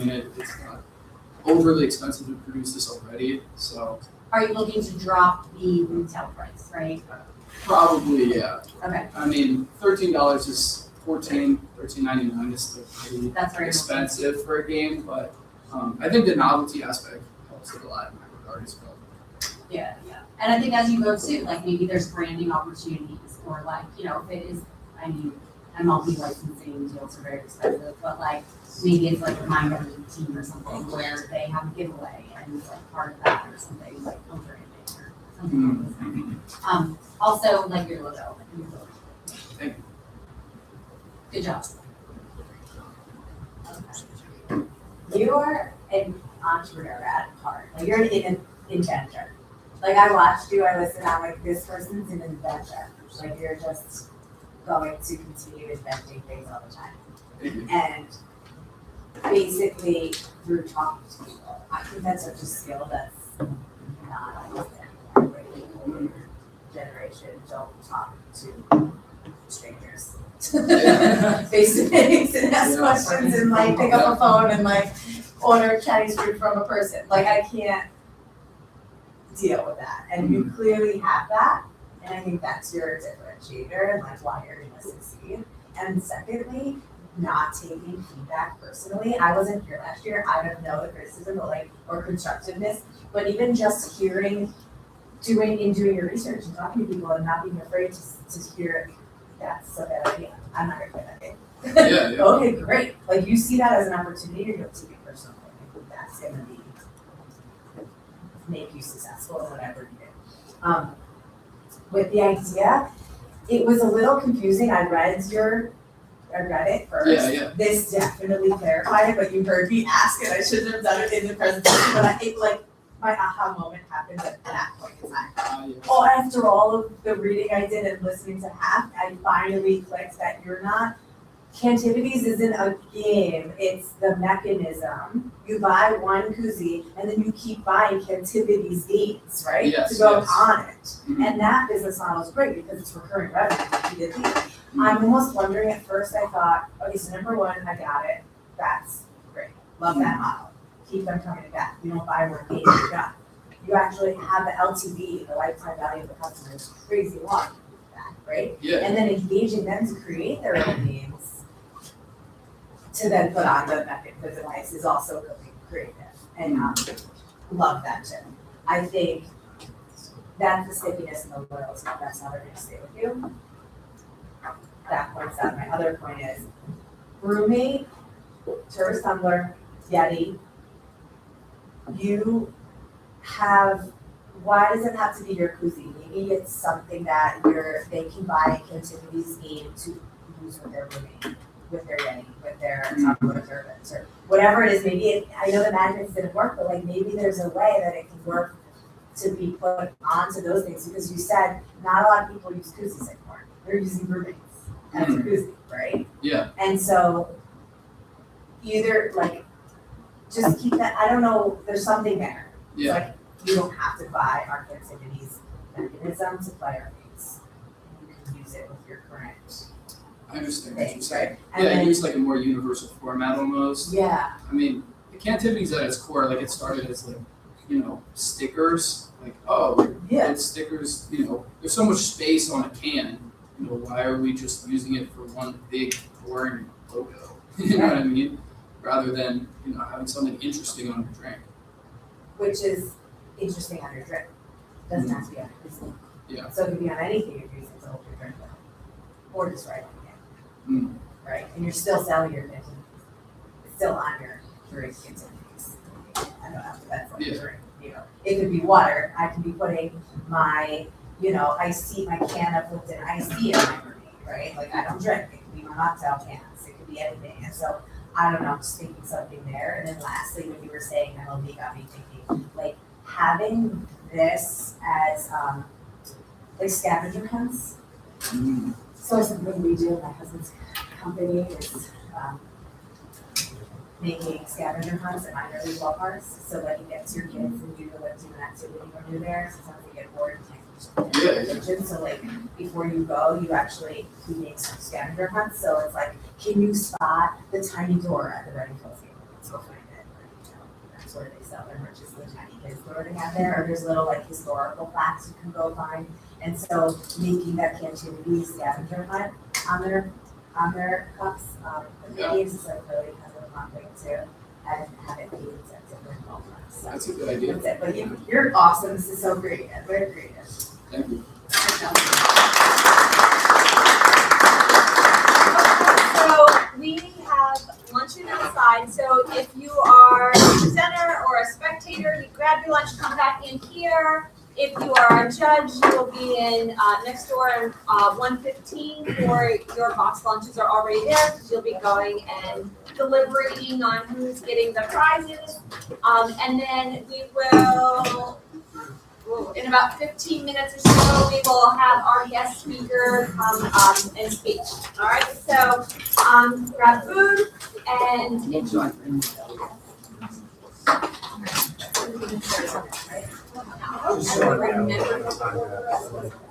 Oh, are you serious?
can you kind of infuse together and getting back to the community and bridging the gap, obviously for the students to propel you guys forward. So those are kind of some of the things, notes I had, and I'm just going to keep this open for 5 minutes for questions for you guys. If we can keep the questions short, and I'll happily answer. I just want this to be more about you and your time than about me. So we'll put 5 minutes on, and then we can rip through some questions. Shoot. How did you know it was time to like separate your vision and different? And then you mentioned a couple times it was time to head on. I mean, what were more, I guess, either quantitative or qualitative factors that influence those? Biggest thing, I think, it's not so much qualitative or quantitative. I think it's more heart, soul, mind. If you're consistently guiding the ship, and if somebody's saying, oh, no, we can't do it because of that, or no, we can't do it because of that, okay, then why am I here? What's my purpose? And I get there is some red tape, but I find that was one of the issues that I kept running across was like, I had these bosses and I'm thinking of this idea or that idea, or even as a part owner, guiding the ship for the company. What value are you bringing as a team member? Are we matched or are we not? So it's taking that risk to say, hey, I'm going to get out of here. I'm taking the path. And you know what? I believe in myself and we're going to keep moving forward no matter what. So it's not so much quantitative, qualitative. It's also 2 chutes and ladders. Walking away from making $275,000 to go make 80 to then be unemployed. And then literally collecting unemployment checks. That was me. Applying for unemployment. And taking that route, saying, you know what, I don't care. I believe in myself. We're going to get back to that pillar. And it's just keep moving forward. So, that question. What do you look for when you're like building your team out? Is there anything specifically? Yes, great question. So, go-getters. People that have ideas and have a roadmap and a project plan. That understand the concept of where we are. Eventually, I'm planning to bring my brother Brian aboard. He's doing his master's rapid program. I told him, I said, you need to go to corporate for 2 years. And the same did his dad for me. He said, if you never worked for Comcast, I never would have hired you because you never understood what it was to work for an actual corporation. I said, Brian, wherever you're going, it needs to add value to the company, either in marketing, sales, finance. I don't care. Go make your money, save that money, and it has to add value. But for team members, you need self-starters that are going to get up every day and get 1% better in every aspect of their life, personally, professionally. All that's really important because everybody wants to make the money but doesn't want to put in the work. So it's a good question. Shoot. You talked about like forming connections and how it's important to watch successful people and see how they operate. What would you say is your best tip for actually reaching out to people and forming those connections? So it's figuring out similarities. So for example, Rob, he's board of trustees for Science. Similarities of people that graduated from our science that align with what either your business is or where you're trying to go, and mentioning, hey, I'm a student at it's the way that you phrase it. Hey, I'm a student at Ursinus, I have an interest in this, I saw this, or aligning, understanding what foundation are they a part of. Hey, we're doing a big event, Saquon Barkley's going to be there, ping them and say, hey, I'm a science student, I would love an opportunity to come. Saw you're big on the nonprofit foundation, specifically the Hope Foundation with Saquon Barkley. Would love if I could attend. Getting in the same circle as them. And then outside of that, go grab coffee with them. Spend an hour and a half with them. Understand their story. What are the habits? Where do they fail? The success stuff everybody cares about. Care about their failures and how do they overcome. That's most important. Shoot. When you were building your business, can you give us an example of a time you had to pivot and tell us what you learned from it? So I would say the realization of like the past company of being part owners, and being part owners in a company is almost like different. It's like a relationship, even more than a marriage, because you're dealing with finances and we're talking about like operating agreements and bank accounts and stuff like that. But you have to have the hard conversations, and that's kind of like I think realizing once you have that hard conversation and they're not gonna meet you at a middle ground, you gotta move on. It's dead weight. If they're not gonna meet you where you're at or come to some compromise, you gotta say, all right, I'm walking away from $500,000 and I'm gonna go build $1 million. It's hard, but that's a pivotal point, I guess, in my life that, you know, we couldn't get to a middle ground. So, any other questions? All right. All right. That was it.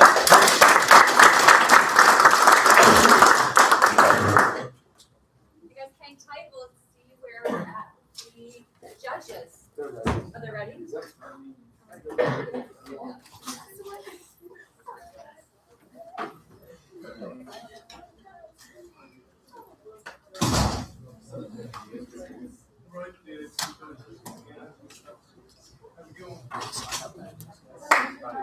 Thank you so much. Thank you. Appreciate it.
I'm in the nightmare.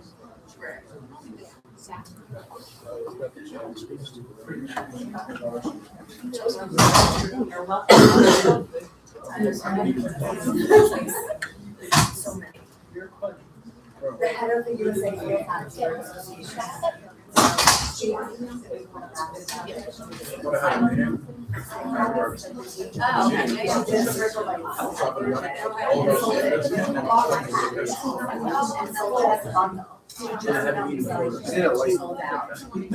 Because obviously it started by bringing in.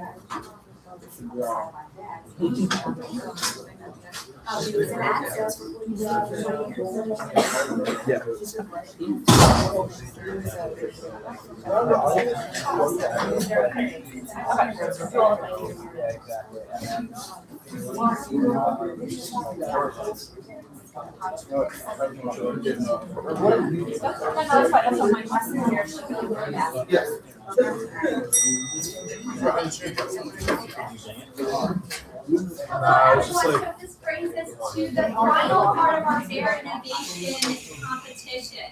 I want to quick do a thank you to our judges. I know this was like a long day and you had all the extra homework of reviewing everyone's business proposals, so we're very appreciative that you have lent your time and your expertise.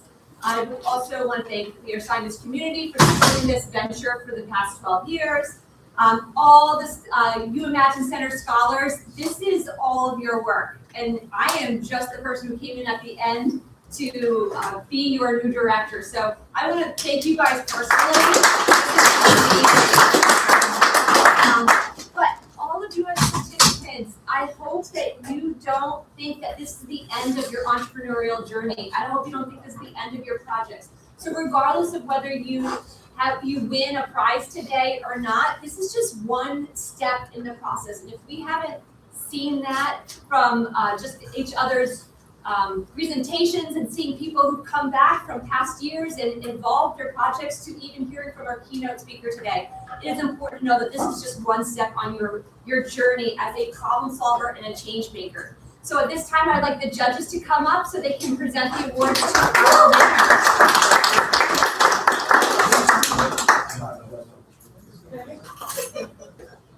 Once you call them up, if you guys want to get, back to you, come over here.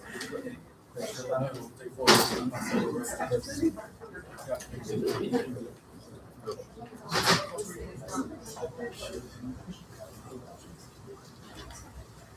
All right, so before we start to hand out the awards, I just want to say thank you to all of you for putting your time and effort into this competition. I've been a judge for the competition for quite a few years, and every year the presentations get better. So y'all are very impressive. I also appreciate when y'all come back after getting some of the feedback. So it's very fun to watch all of the creative ideas that you have. It also takes a ton of courage to get up here and to give those pitches. So y'all did such a great job with those. And the more you do it, the easier it gets. So just keep doing it, keep learning, keep refining, and keep going forward, okay? All right, so first we're gonna give out, so we have our 3 top prizes, and then we have our best oral presentation, and then we have our ready, set, go. So the first one that we're gonna give out is the best oral presentation. So we'd like to congratulate Dolly Dreamers.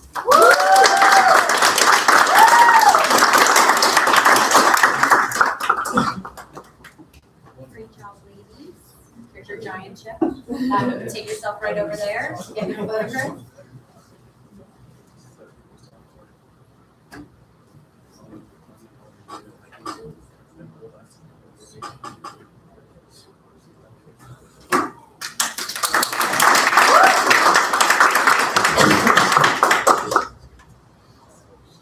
All right, and then our next one is the Ready, Set, Go Award. So this is for a business that can use these funds immediately. You're ready to go. So we would like to give this award to Retractorope.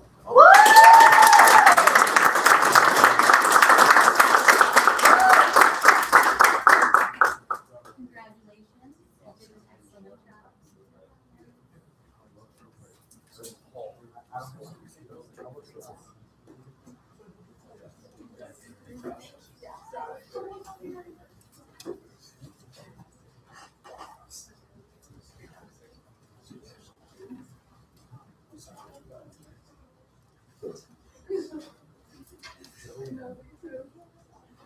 The winners are going to have to come back up at the end with your checks to get the big picture, so don't forget all that. Okay. Third place prize for $1,500 is Bridge International.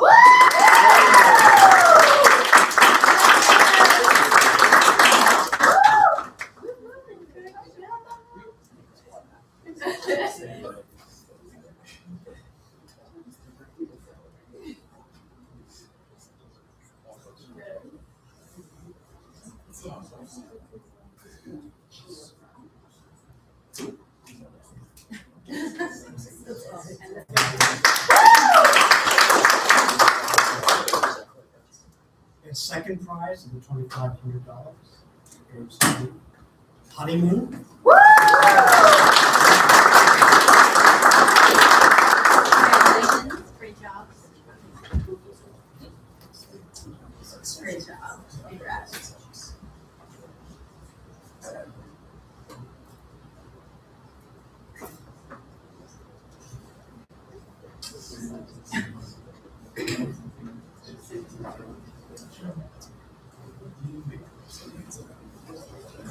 All right. Last but not least, we have that first prize winner. So can I get a drum roll? And the winner is True Pulse.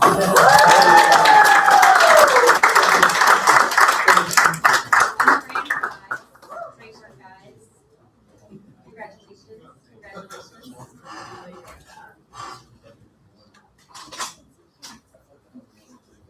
Just so you know, it's not easy for us. It's not an easy thing to do.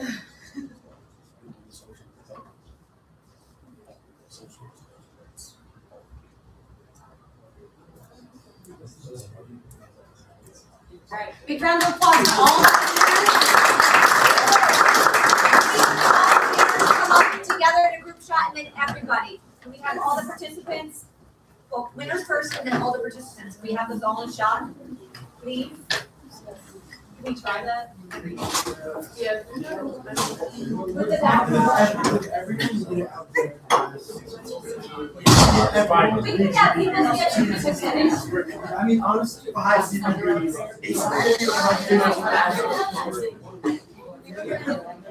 Where's the front? I'm like, you're gonna keep it within the backdrop. You don't need to, let's not hold it, let's have this. Tall people in the back, short people you can sit. We have enough chairs here. I don't think we need to tell Jamie he's tall. Yeah, I'll go. All the winners, we have all of our winners. We get in closer, in the backdrop. Oh my gosh, you get to sit, yeah, no sorority squats, you get to sit, we have chairs, folks.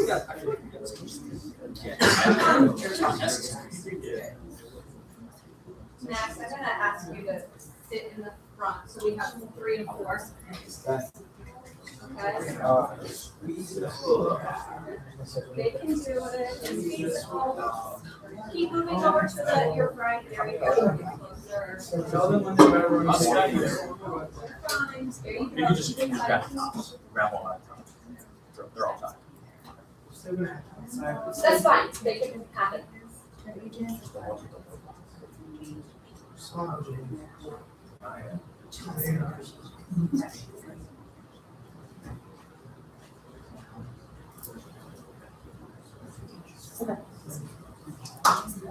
Okay, and then again, for all the participants, again, we will have to go outside. So, or not outside this room, is that clarified? So we're gonna take that, and we have gift bags for all the participants and judges, so you will need to go to, next door to one of the goodie bags. Oh. It's not something you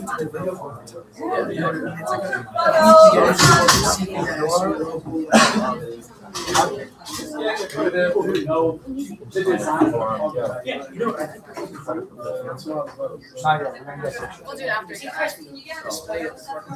Oh, we should get right by the register, like a little Have one for display every there, year. and you know what I mean? Yeah, exactly, that's what I'm saying. Yeah, that's what I'm saying, I'm a person. We need to further it out.